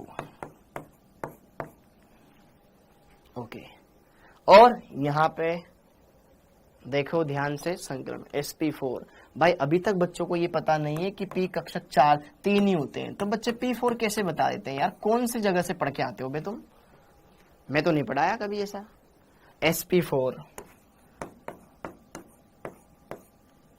एक p कक्षक आपने खुद से बनाया था क्या अपनी तरफ से? बेटा नहीं होएगा, मजाक मत मानो। 23 लाख बच्चे पेपर देते हैं, इस बार पता नहीं कितने देंगे, ठीक है। अब जरा देखो ध्यान से, यहां पर मेहनत करो, ढंग से चीजें सीखो, गलत मत बताओ। हाँ जी, यहां पे जरा देखो ध्यान से, 1 सिग्मा 2 सिग्मा 3 सिग्मा 3 सिग्मा, तो यहां पे भी संकरण क्या होना चाहिए? यहां पे भी संकरण क्या होना चाहिए? यहां पे भी संकरण क्या होना चाहिए? sp2 होना चाहिए, और होता भी sp2 ही है। यहाँ sp3 हो जाता है, sp2 ही होता है। अब जरा देखो ध्यान से यहां पर, अब जरा देखो ध्यान से यहां पर, तो मैं कुछ गहराई की बातें बताता हूं, काम की बातें बताता हूं।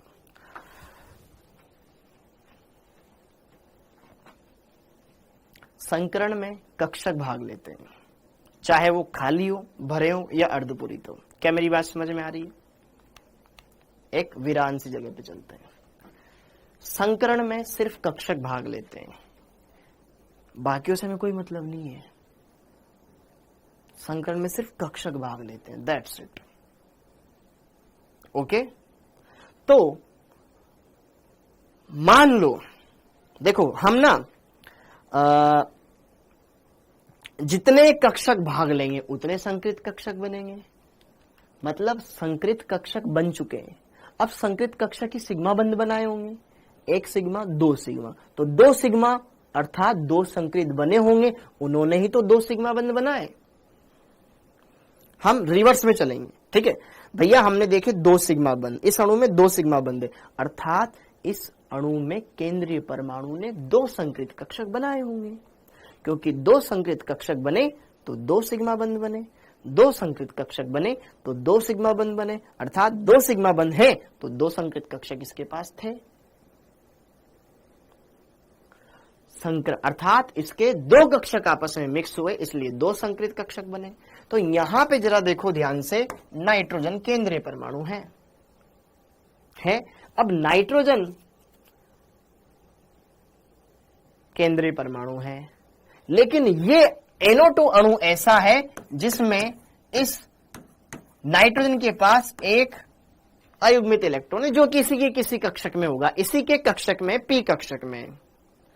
अब जरा देखो ध्यान से, यहां पर थोड़ा केमिस्ट्री देखना, बहुत ही हायर लेवल की आएगी, क्या पता आप उड़ जाओगे, झेल नहीं पाओगे, तो इसलिए समझ लेना। केंद्रीय परमाणु कौन है? नाइट्रोजन है। तो यार ये बंद, तो ये वाला सिग्मा बंद, ये वाला सिग्मा बंद, ठीक है, कोई दिक्कत नहीं है। ये क्या सिंगल इलेक्ट्रॉन है? क्या सिंगल इलेक्ट्रॉन अनस्टेबल रहता होगा? यार उसको तो चाहिए ना यार, मेरे को भी तो कुछ मिले ना, तुमने सबने तो बंद बना ली, मेरे क्यों नहीं बंद बनेंगे? तो इस कक्षक की ऊर्जा बहुत ज्यादा है, इस कक्षक की ऊर्जा बहुत ज्यादा है। संकरण में कौन से कक्षक भाग लेते हैं? लगभग समान ऊर्जा वाले कक्षक। संकरण में कौन से कक्षक भाग लेते हैं? लगभग समान ऊर्जा वाले कक्षक। संकरण में लगभग समान ऊर्जा वाले कक्षक भाग लेते हैं बेटा। इस कक्षक की ऊर्जा इतनी है और संकृत कक्षकों की ऊर्जा सपोज करो इतनी है, तो ये दोनों कक्षक के आपस में पार्टिसिपेट कर पाएंगे। यार इसकी ऊर्जा तो ज्यादा है, इसको अपन नहीं लेंगे यार, नहीं, ये अपने मैच नहीं कर रहा। अपन उनसे दोस्ती करते हैं जो अपने यार वाले होते हैं।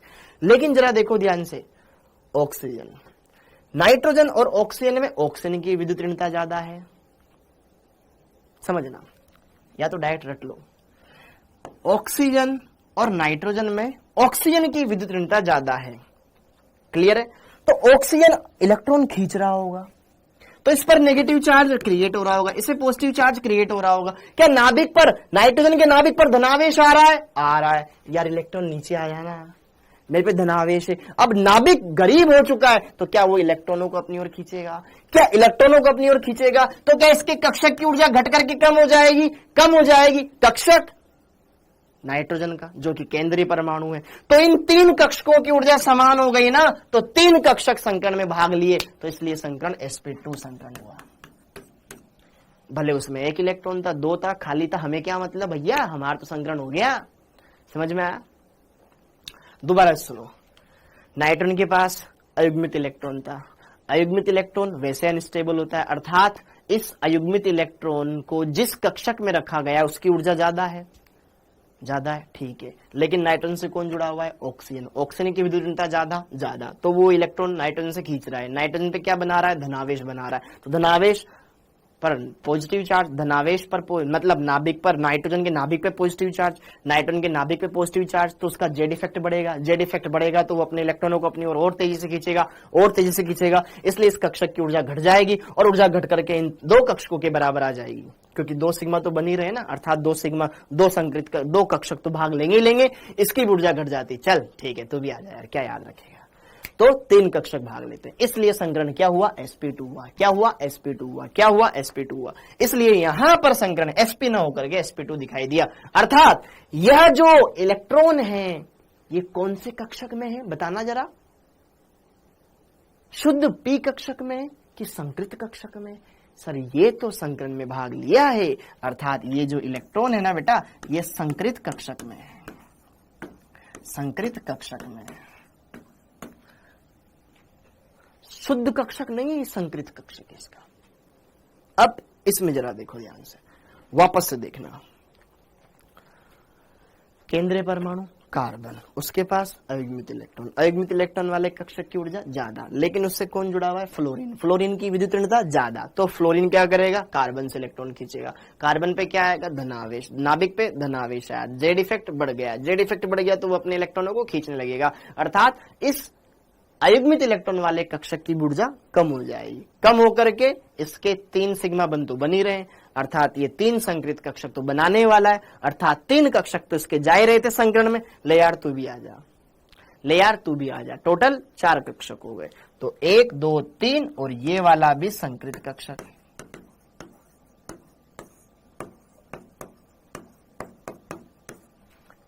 तो 4 कक्षक तो मतलब sp3 संकरण। अब यहां देखो ध्यान से, अब यहां देखो ध्यान से, अब यहां देखो ध्यान से। यहां पे जरा देखो, कोई नीड ही नहीं है, क्योंकि यहां पर लोन पेयर बैठा हुआ है, तो उसकी कोई नीड ही नहीं है। तो जरा देखो ध्यान से, 1 sigma 1 sigma 1 lone pair, 1 sigma 1 sigma 1 lone pair, 2 sigma 1 lone pair, direct खट्ट से sp2 संकरण। इन दोनों में अलग क्या था वो मैंने आपको बताया। और यहां पे जरा देखो ध्यान से, क्या केंद्रीय परमाणु कार्बन है, लेकिन उससे कौन जुड़ा हुआ? हाइड्रोजन, जो कि कम विद्युत ऋणी है। तो क्या कार्बन से हाइड्रोजन इलेक्ट्रॉन खींच पाएगा? नहीं।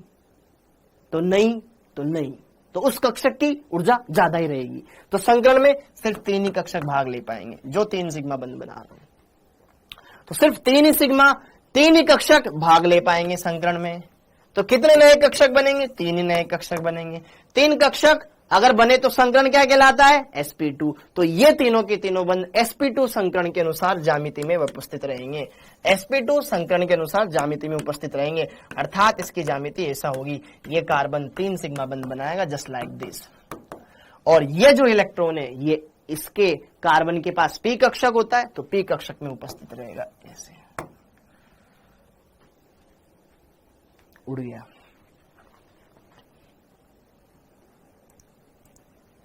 उड़ गया, उड़ गया, उड़ गया, बहती हवा सा था वो, उड़ती पतंग सा था वो, जाने कहां उसे ढूंढो। गया? समझ में आया कि नहीं आया? समझ में आया कि नहीं आया? समझ में आया कि नहीं आया? समझ में आया कि नहीं आया? ठीक है, ठीक है, ओके।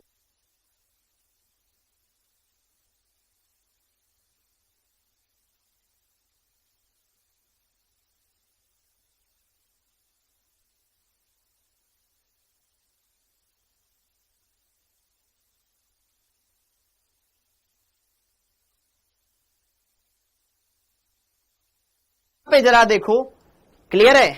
तो यहां पे जरा देखो ध्यान से, NO2 में नाइट्रोजन का संकरण sp नहीं होता है, sp2 होता है। कुछ समझ में नहीं आया तो बेटा नहीं आएगा, कोई बात नहीं। CF3 डॉट में फ्लोरीन केंद्रीय परमाणु नाइट्रोजन, केंद्रीय परमाणु कार्बन का संकरण क्या होता है? क्या होता है? sp3 होता है, न कि sp2 होता है। ClO2 में नॉर्मल होता है, वहां पे कोई दिक्कत ही नहीं है, क्योंकि वहां पे लोन पेयर भी अवेलेबल है इस वजह से। ठीक है, ओके। और जरा देखो ध्यान से, यहां पर ये तो बात ऐसी भैया घर जैसी है। तो यहां पे जरा देखो ध्यान से, यदि केंद्रीय परमाणु पर सिर्फ एक अयुग्मित इलेक्ट्रॉन उपस्थित हो एवं उससे एक अधिक EN वाला एटम अटैच हो तो अयुग्मित इलेक्ट्रॉन युक्त कक्षक की ऊर्जा घट जाती है। आपके स्कूल में जो टीचर पढ़ाता है ना, उससे पूछ लेना NO2 में नाइट्रोजन का संकरण क्या है। बता दे तो, और रीजन बता दे तो मान जाऊंगा, ठीक है। ओके, घट जाती है जिससे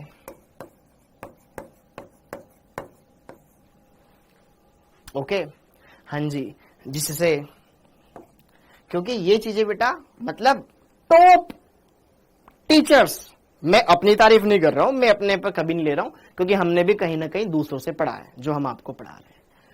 टॉप टीचर्स, कोटा के टॉप टीचर्स जाने माने, तो कोटा में बहुत सारे टीचर्स हैं, उनको भी नहीं आता है, जो कुछ जाने माने टीचर्स इनऑर्गेनिक के महारथी वही बता पाते हैं, ठीक है। ओके, हाँ जी, क्लियर है, वेरी गुड, बहुत बढ़िया बेटा, बहुत बढ़िया। ओके, हाँ जी, तो जिससे ऊर्जा घट जाती, जिससे वह कक्षक भी संकरण में पार्टिसिपेट करता है, संकरण में भाग लेते हैं, लेता है। ओके,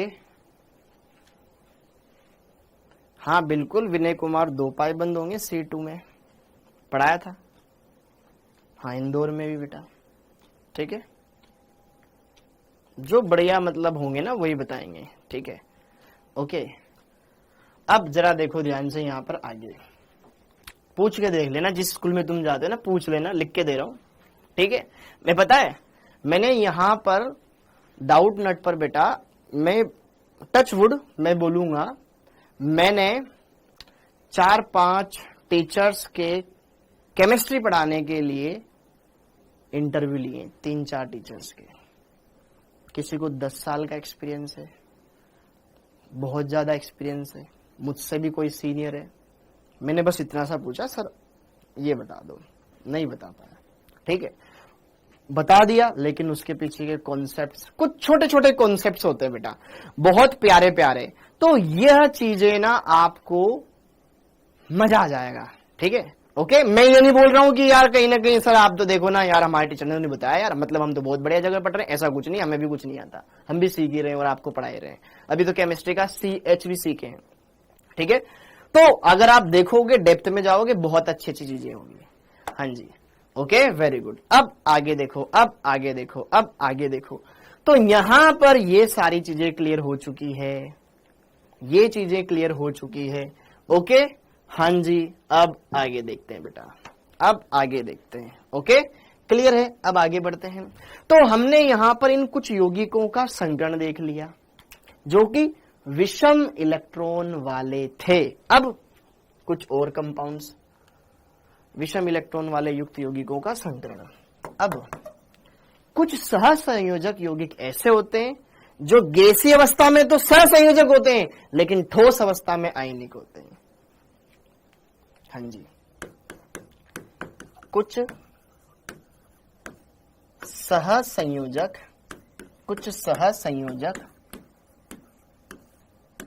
यौगिक ऐसे होते हैं जो गैसीय अवस्था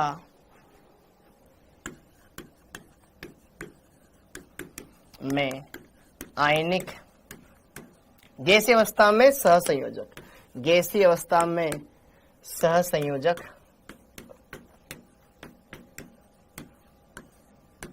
एवं ठोस अवस्था में आयनिक होते हैं।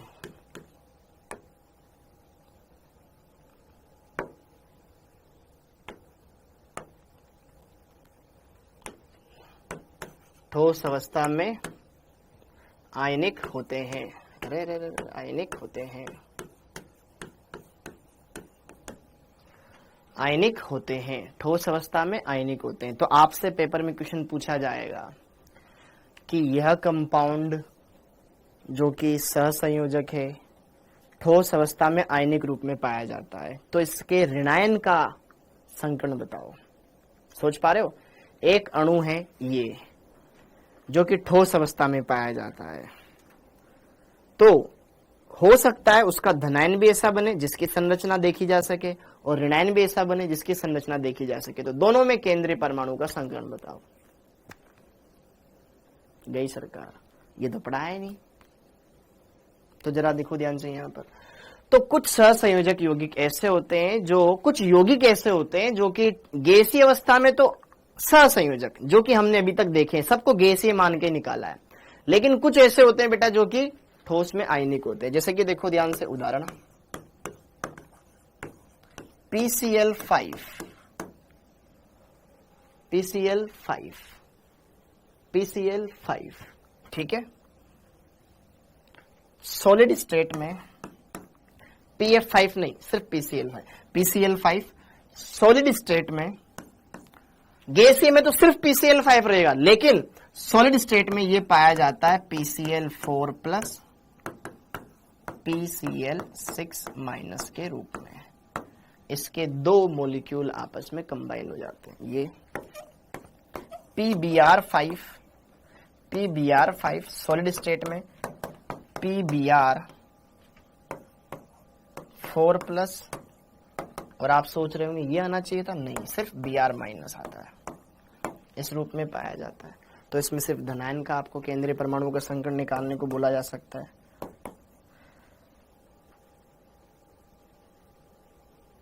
ठीक है, ऐसे कुछ ICl5 सॉलिड, इसका ICl2 प्लस,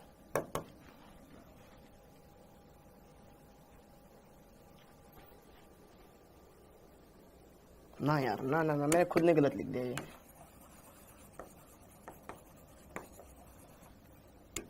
ICl5 है ना, ICl4 प्लस ICl6 माइनस, ठीक है। ICl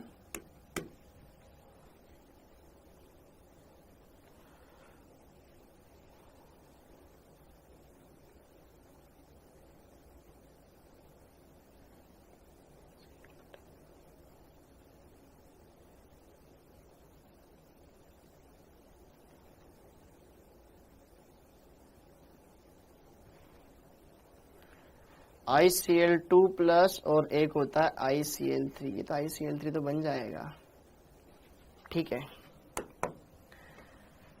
एक कंपाउंड मेरे को और लिखवाना था जो कि भी होता है, चलो अभी उसको याद आएगा तो मैं वो लिखवाऊंगा, जरूर लिखवाऊंगा, ये लिखो जब तक, ठीक है।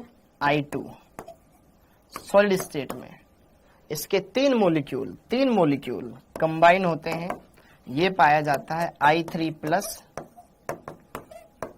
I3 माइनस के रूप में। सब हमने बना रखे हैं ये, ठीक है, ओके। अगला देखो D। अब P ब्लॉक में कुछ अभिक्रियाएं आपके ऐसे दे रखी है, जैसे कि जब जिनोन डाइफ्लोराइड की अभिक्रिया हमने करवाई PCl5 के साथ, तो क्वेश्चन आता है कि जब हम XeF2 की अभिक्रिया PCl5 के साथ करवाते हैं, सॉरी PF5 के साथ करवाते हैं, PF5 के साथ करवाते हैं, तो प्राप्त ऋणायन में केंद्रीय परमाणु का संकरण बताओ। सेम ऐसे ही XeF2 की अभिक्रिया अगर मैंने SbF5 के साथ करा दी तो केंद्रीय परमाणु का संकरण बताओ, ऐसे पूछ लेते हैं। फिर अगर मैंने XeF2 की अभिक्रिया यहां पर IF5 के साथ करवा दी तो केंद्रीय परमाणु का संकरण बताओ, ऐसे पूछ लेते हैं, ठीक है। या फिर एक CSF सीजियम फ्लोराइड की अभिक्रिया XeF6 के साथ करवा दी तो ऋणायन में केंद्रीय परमाणु का संकरण बताओ, तो फिर तो निपट जाओगे ना। हाँ जी, तो जरा देखो ध्यान से यहां पर, हाँ जी, SiO2 बेटा एक पॉलीमर के रूप में पाया जाता है जो कि ऐसा होता है, SiO, ये सिलिकॉन होता है, तो यहां पर ये ऐसा होता है, ठीक है। SiO2 ऐसा होता है, sp3 संकरण। हाँ जी, अब जरा देखो ध्यान से ऐसे क्वेश्चंस कैसे करोगे, ऐसे क्वेश्चंस कैसे करोगे। तो XeF2 जब PF5 के साथ अभिक्रिया करता है, PF5 के साथ अभिक्रिया करता है बेटा, तो जिनोन अपना एक फ्लोरीन उस फॉस्फोरस को दे देता है, तो ये एक्सी, देखो ध्यान से इन सब के आंसर क्या है, यहां पे बनता है एक्सी प्लस और यहां पर आता है PF6 माइनस, यहां पर भी आता है एक्सी प्लस, सब में सेम है, बस केंद्रीय परमाणु बदलते जाओ, SbF6 माइनस, यहां पे आ जाएगा एक्सी प्लस और यहां पर आ जाएगा ICl6 माइनस, ठीक है, और यहां पर आ जाएगा आपके पास CS पॉजिटिव और यहां पर आ जाएगा एक्सी7 माइनस। हाँ जी, तो ये आपके पास दिख रहा है ऋणायन में केंद्रीय परमाणु, ऋणायन में केंद्रीय परमाणु, ऋणायन में केंद्रीय परमाणु, ऋणायन में केंद्रीय परमाणु, और ये तो जरा देखो ध्यान से, बहुत ही सिंपल है, अब आप तुरंत बता सकते हैं। PCl4+ का संकरण sp3 कैसे?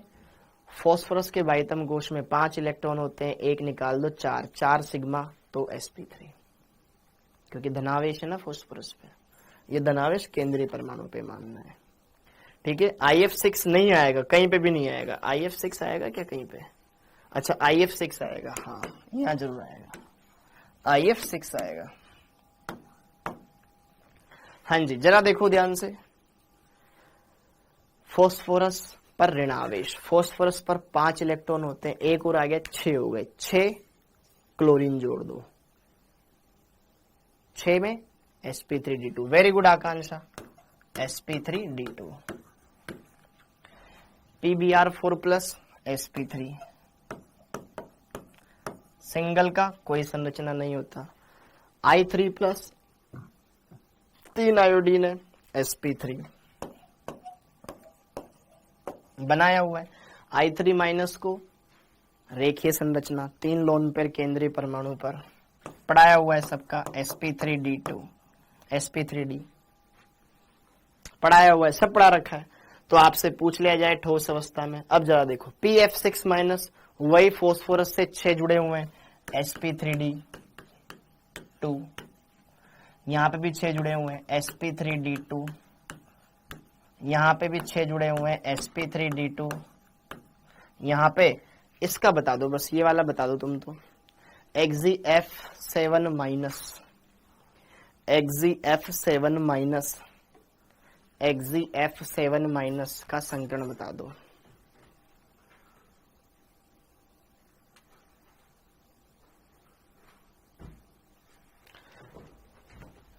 बेटा ये रिएक्शन समझनी नहीं है, ये होता है, बस आपको ये ध्यान में रखना है कि ठोस अवस्था में ये इस धनायन और इस ऋणायन के रूप में पाया जाता है। मैं ये नहीं बोल रहा हूं कि आपको समझना है, आपको तो ये ध्यान ही रखना है।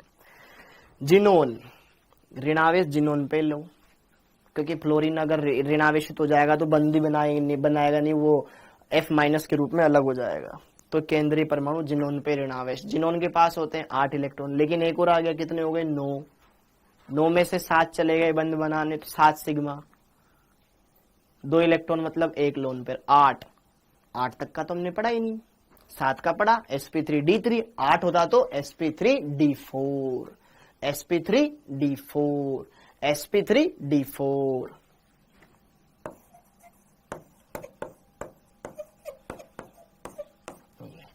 ज्यादा इस पे चर्चा करनी नहीं है क्योंकि अपने इतने सिलेबस में है नहीं, बट ठीक है, फॉर सेफ्टी हमें ये ध्यान होने चाहिए। ये क्लियर हो गया, ये क्लियर हो गया, ये क्लियर हो गया, ये क्लियर हो गया अच्छे से, ठीक है, sp3d4। अब आगे तो अब हमने हर तरह के कंपाउंड्स का संकरण देख लिया। अब कैसा भी क्वेश्चन आ जाए, चकदे पट्टे नब्दे गिल्ली, सुबह नु जलंधर रात न दिल्ली, ठीक है। हाँ जी, अब जरा देखो ध्यान से, ये हमने बना लिए अच्छे से, सारे कॉन्सेप्ट क्लियर हो गया, ये सारा कॉन्सेप्ट क्लियर हो गया। CSF, अरे 2 परमाणुओं का कोई संकरण नहीं होता, कम से कम 3 परमाणु तो हो, ठीक है। अब जरा देखो ध्यान से यहां पर आगे, अब थोड़ा सा D5 तक होता है, लेकिन उतना है ही नहीं ना अपने पास, क्या मतलब आ रहा है। अब जरा देखो ध्यान से यहां पर कुछ और आज ही खत्म करके जाएंगे, कुछ और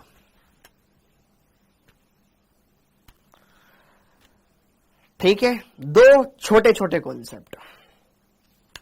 पहला कॉन्सेप्ट sp3d2 संकरण में, sp3d2 संकरण में, sp3d2 संकरण में जरा देखो ध्यान से, कुछ बेसिक कॉन्सेप्ट जो कि आपको पता होने चाहिए sp3d संकरण में, और फिर sp3d3 में भी पढ़ेंगे। कुछ छोटी बातें बेटा। ज्यामिति कैसी होती है, ज्यामिति पर आए उससे पहले एक बात बताता हूं। चूंकि हम जानते हैं, चूंकि हम जानते हैं, नहीं जानते हो तो जान लो। चूंकि हम जानते हैं, क्या जानते हैं?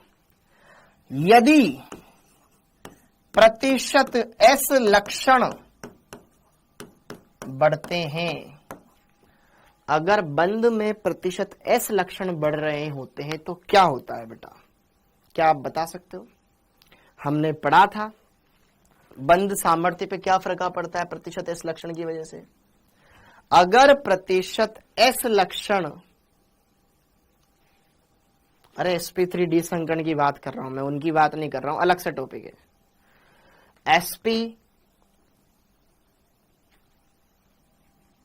प्रतिशत s लक्षण बढ़ते हैं तो नाभिक से नजदीकता बढ़ती, नाभिक से नजदीकता बढ़ती है तो मतलब बंद की सामर्थ्य बढ़ती है। प्रतिशत s लक्षण बढ़ते हैं तो बंद सामर्थ्य बढ़ती है, बंद सामर्थ्य बढ़ती है, बंद सामर्थ्य बढ़ती है तो बंद लंबाई घटती है, बंद लंबाई घटती है, बंद लंबाई घटती है। एक तो कॉन्सेप्ट हमने ये पढ़ा था, हाँ या ना? पढ़ा था। अच्छा, और फिर मैंने आपको एक कॉन्सेप्ट और पढ़ाया था कि यार जिसमें प्रतिशत s लक्षण ज्यादा होंगे तो बंद कोण भी ज्यादा होगा, बंद कोण भी ज्यादा होगा। यस और नो बच्चों? बंद कोण भी ज्यादा होगा, ये भी तो हमने पढ़ा था ना। अरे यार sp3d लिखा है मैंने, यही पढ़ा रहा हूं मैं, sp3d ही तो पढ़ा रहा हूं भाई। वो तो हो गया, खत्म हो गया ये सब कुछ, ये नहीं पढ़ा रहा अब मैं, ये पढ़ा रहा हूं। तो जरा देखो ध्यान से, जब प्रतिशत s लक्षण बढ़ता था तो बंद कोण बढ़ता था। जैसे कि sp3 में प्रतिशत s लक्षण 25, sp2 में 33 और sp में 50, तो sp3 वाला बंद कोण 109 डिग्री का, sp2 वाला 120 और sp का 180। क्या बंद कोण बढ़ रहा है? तो जैसे जैसे प्रतिशत s लक्षण बढ़ते हैं बंद कोण बढ़ता है। अब जरा देखो ध्यान से, यहां पर sp3d2 संकरण में, यहां पर अब जरा देखो ध्यान से, तो sp3d संकरण में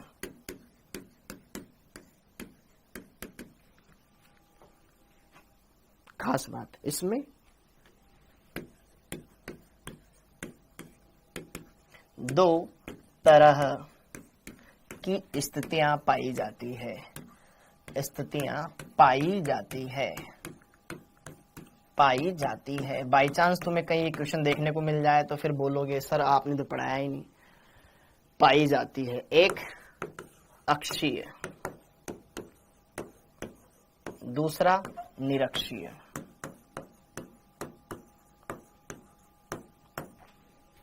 एक अक्षीय, अरे कोई बात नहीं सुप्रिया बेटा, मैं लिखवाना यही चाह रहा था, ठीक है।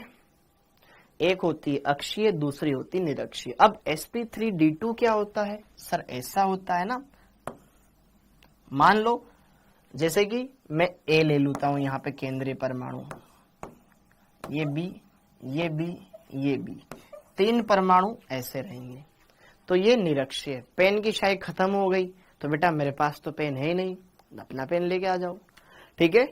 हाँ जी, ओके।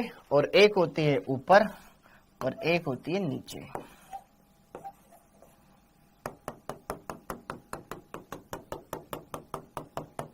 बेटा छोटा सा बहुत प्यारा सा कॉन्सेप्ट समझाना है, समझ लो चुपचाप।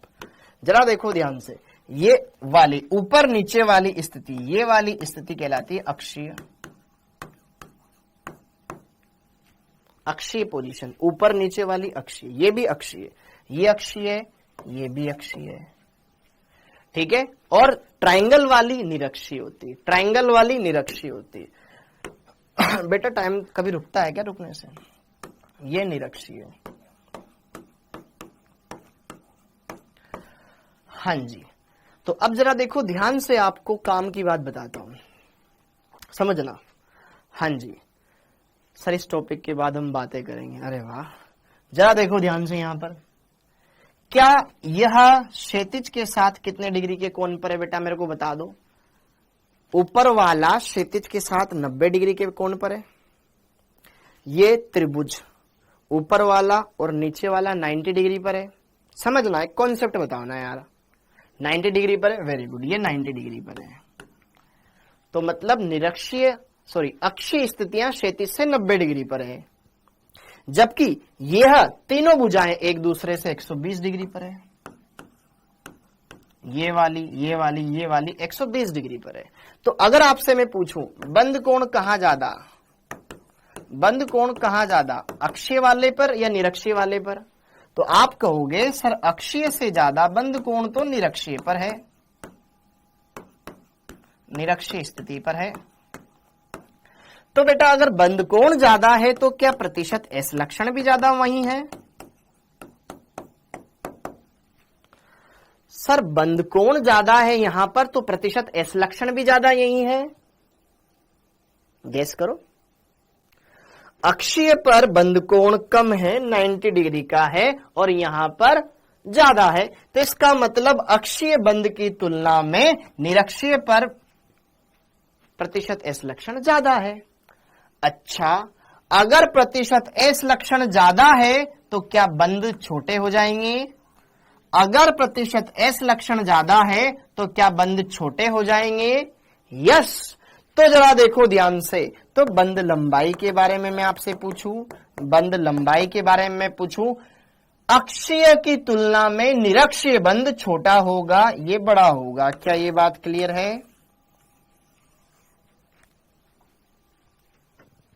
क्या ये बात क्लियर है कि यार अक्षीय पर बंद कोण निरक्षीय की तुलना में कम होता है? इसका मतलब निरक्षीय में बंद कोण, निरक्षीय में प्रतिशत एस लक्षण ज्यादा हुए अक्षीय की तुलना में, तो ये मैं बोल सकता हूं कि यार अक्षीय बंद बड़े होंगे, निरक्षीय छोटे होंगे। ये लिख देता हूं, वरना फिर आप सोचोगे यहां क्या आएगा।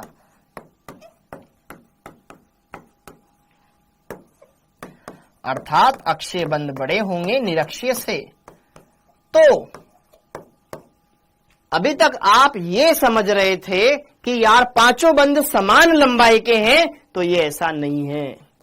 इसमें बंद कोण अलग अलग है, यहां 90 का है, यहां 120 का है। इस वजह से ये वाला निरक्षीय वाला बंद बड़ा होता है इन अक्षीय बंदों से। क्या मैं बोल रहा हूं? ऊपर नीचे वाले बंद बड़ी लंबाई वाले होते हैं, छोटे वाले, ये क्षैतिज वाले, ये निरक्षीय वाले छोटे होते हैं। ध्यान से समझिएगा रसगुल्लो, क्या हुआ? बंद लंबाई अक्षीय की ज्यादा होती निरक्षीय की तुलना में। तो अगर आपसे क्वेश्चन पूछ लिया जाता, बताओ जी बताओ, एक सिंपल सा क्वेश्चन है कि भाइयों आइए, भाइयों आइए आइए आइए आइए आइए आइए, यहां पर मैंने क्या लिखा? यहां पर मैंने क्लोरीन लगा दिए, यहां क्लोरीन लगा दिया, और आपसे बोला जाता इस बंद की बंद लंबाई x है, इस बंद की बंद लंबाई y है, तो x और y में क्या संबंध है? तो सत्य कथन होगा, तो सत्य कथन होगा, तो सत्य कथन होगा। बताओ जी बताओ। हाँ जी, मामला ढेर हो जाना है। x y से छोटा है, b x y के बराबर है, और c x बड़ा है y के, और d नन ऑफ दीज। तो अब आपके दिमाग की बत्ती जलनी चाहिए कि यार यहां पे संकरण तो उलाला sp3d है, तो यहां पर तो जो निरक्षीय बंद होते हैं वो छोटे होते हैं, अक्षीय बंद बड़े होते हैं। तो इस हिसाब से इसका आंसर होना चाहिए ऑप्शन नंबर डी के सी। हाँ या ना? क्लियर हुआ? क्लियर हुआ? क्लियर हुआ? अरे जाओ ना भाई, जाने वाले को कौन रोक सकता है? बार बार bye bye bye bye bye bye कर रहे हो, जाओ यार।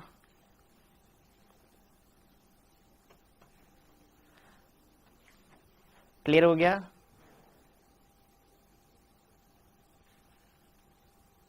हाँ या ना?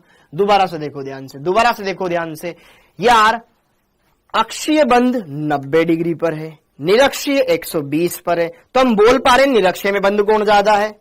बंध कोण ज्यादा निरक्षीय पर, अक्षय की तुलना पे, तो प्रतिशत एस लक्षण ज्यादा निरक्षीय पर। जहां बंध कोण ज्यादा, क्या वहां प्रतिशत एस लक्षण ज्यादा? ज्यादा। अगर प्रतिशत एस लक्षण ज्यादा तो वहां के बंध लंबाई कम। तो जरा देखो ध्यान से, मतलब अक्षीय बंध बड़े होंगे, निरक्षीय बंध छोटे होंगे। इतनी सी तो बात मैंने कही है बेटा, लगी बुरा इतनी सी बात? ओहो हो, ऐसा तो गजब हो गया यार, ये तो यार, ये तो गजब हो गया यार बेटा यार, ऐसे तो क्या कर रहे हो यार तुम यार। ओके, और अगर इस क्वेश्चन में बाल को यहां पर इस बंध लंबाई को z बोल देता तो अब मैंने इसी में थोड़ी सी छेड़खानी कर दी, ठीक है। अब तब भी तो सही होता ना, y और z तो बराबर है, लेकिन x तो बड़ा है भैया। समझ में आया? समझ में आया? तो कॉन्सेप्ट अगर पकड़ के रखोगे तो सिलेक्शन पक्का है, कैसे भी क्वेश्चन आ सकता है। लेकिन अगर कॉन्सेप्ट ही खराब है तो फिर सब खराब है, कितना ही रट लो कुछ भी नहीं हो पाएगा। फिर पेपर में कोई सा भी क्वेश्चन दे देगा, फिर करते रहना प्रोग्राम। हाँ जी, अब जरा देखो ध्यान से, यहां पर अगला क्वेश्चन, यह है तुम्हारा फॉस्फोरस, यह है तुम्हारा फॉस्फोरस। अरे क्या पोलर पोलर लगा रखा है बेटा तुमने यार, समझो ना, इधर बढ़िया सा कॉन्सेप्ट समझा रहा हूं मैं।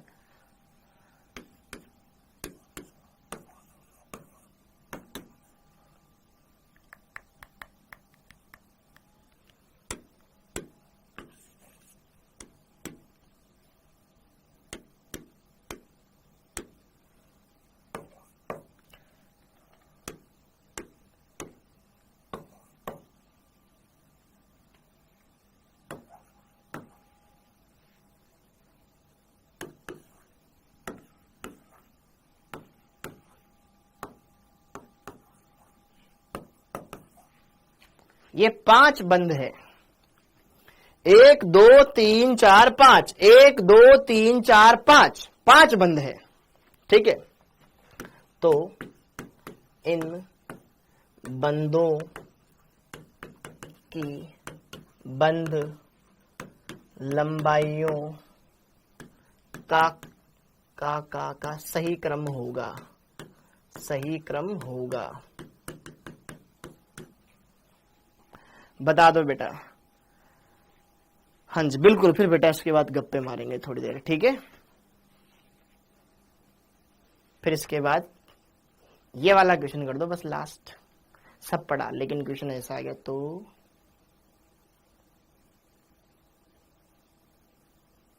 कौन सा बंध सबसे बड़ा? ऐसे डेली पढ़ाया कीजिए ना, ऐसे तुम डेली पढ़ते का हो। सबसे बड़ा कौन? अब जरा देखो ध्यान से, क्या सारे परमाणु एक जैसे हैं? नहीं है। क्या सारे परमाणु एक जैसे हैं बेटा? नहीं है। तो सावधानी हटी, दुर्घटना घटी। सारे परमाणु एक जैसे होते तो हम पिछला वाला कॉन्सेप्ट लगा लेते, सारे परमाणु एक जैसे होते तो हम पिछला वाला कॉन्सेप्ट लगा लेते, लेकिन सारे परमाणु डिफरेंट हैं तो हम आकार से आंसर निकालेंगे कि जुड़े हुए परमाणुओं का आकार क्या है। जरा देखो ध्यान से, आकार, आकार में सबसे बड़ा आयोडीन होता है, फिर आयोडीन के बाद ब्रोमीन होता है, फिर ब्रोमीन से छोटा क्लोरीन होता है, फिर फ्लोरीन होता है कि नहीं होता है? होता है ना, होता है ना। अब सोचो, अब सोचो, अब सोचो, जिसका आकार ही बड़ा, भैया फिर तो कोई दिमाग ही नहीं लगाना। जहां आकार बड़ा आ गया वहां तो फिर अक्षय निरक्षय फिर तो गया जो सबसे बड़ा। सबसे बड़ा कौन? सबसे बड़ा कौन? सबसे बड़ा कौन? आयोडीन वाला बंद, क्योंकि आयोडीन का साइज बड़ा है। भले तू निरक्षीय पे हो अक्षीय पे हो, हमें कतई फर्क नहीं पड़तो, सबसे बड़ा तो हमारा आयोडीन ही आगो। ठीक है, सबसे बड़ा होएगा बंद लंबाई का क्रम, सबसे बड़ा 4 नंबर वाला, फिर 4 नंबर से छोटा, 4 के बाद 4 के बाद 4 के बाद, हाँ जी भाई साहब, 4 के बाद 4 के बाद 3, क्योंकि ब्रोमीन, ब्रो 3, ब्रोमीन के बाद chlorine chlorine fluorine, chlorine chlorine bromine. अब क्लोरीन, ये वाला क्लोरीन बड़ा कि ये वाला क्लोरीन बड़ा, ये वाला क्लोरीन बड़ा कि ये वाला क्लोरीन बड़ा। तू निरक्षीय पे आता है, तू अक्षीय पे आता है, मैं निरक्षीय पे आता हूं, तू बड़ा मैं छोटा। फिर 2 नंबर वाला, फिर ये क्लोरीन ये फ्लोरीन। भले मैं निरक्षीय पे हूं लेकिन मैं हूं तो तेरे से बड़ा ना, अगर समान समान होते तो छोटा होता। ठीक है, ओके। फिर आ जाएगा 1 नंबर का, फिर आ जाएगा 5 नंबर का। आई होप आप मेरी बातों से सहमत हैं, आप मेरी बातों से सहमत हैं, आप मेरी बातों से सहमत हैं। 4 3 2 1 5 डायल करें इन नंबर पर और पाएं सभी समस्याओं का समाधान। ठीक है,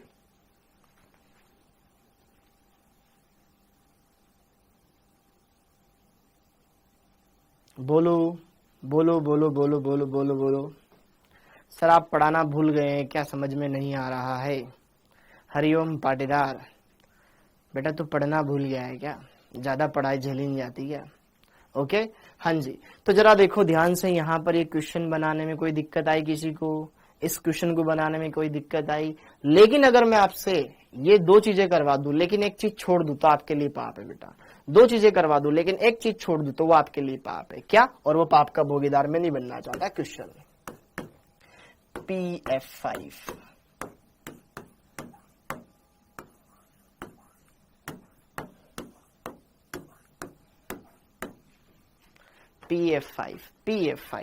PF5 में भी क्या, अगर मैं आपसे बोलूं PF5 में अगर मैं आपसे बोलूं क्या, इसमें भी तो संकरण वही है, sp3d2 sp3d संकरण है, यहां पर भी संकरण sp3d है, यहां पर भी संकरण sp3d है।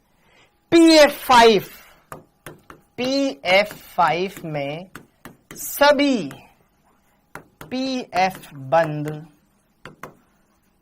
समान लंबाई के होते हैं। क्यों? इसमें सारे बंद समान लंबाई के होते हैं। ये पढ़ा करके फिर आज का प्रोग्राम यहीं पे बंद करते हैं। PF5 में सभी बंद समान लंबाई के होते हैं। क्यों? तो इसका आंसर है बेरी छद्म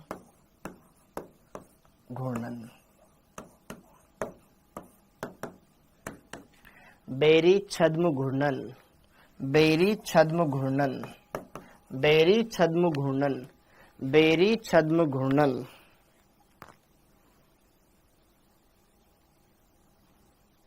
बेरी छद्म घूर्णन, इसका आंसर है बेटा बेरी छद्म घूर्णन, बेरी छद्म घूर्णन।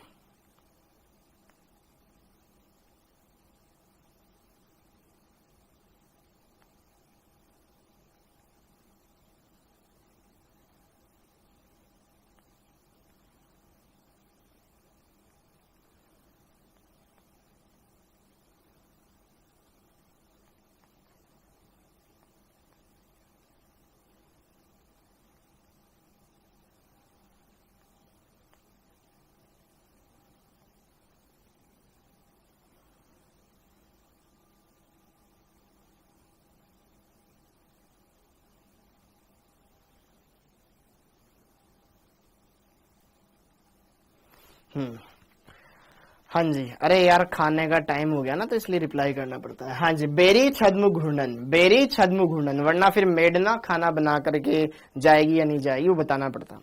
तो जरा देखो ध्यान से, बेरी छद्म घूर्णन। अब बेरी छद्म घूर्णन क्या होता है बेटा? बेरी छद्म घूर्णन क्या होता है? बहुत ही सिंपल सा है। बेरी छद्म घूर्णन में अगर हम बात करें तो फ्लोरीन का आकार छोटा है, इस वजह से ये हल्का होता है। किसी भी हल्की चीज को उड़ाओ ऐसे उड़ जाएगी, हाँ या ना। तो जरा देखो ध्यान से, बेरी छद्म घूर्णन यही होता है कि फ्लोरीन का आकार क्लोरीन की तुलना में कम होता है, कम होता है। तो इसमें सभी फ्लोरीन, सभी पीएफ बंद समान लंबाई के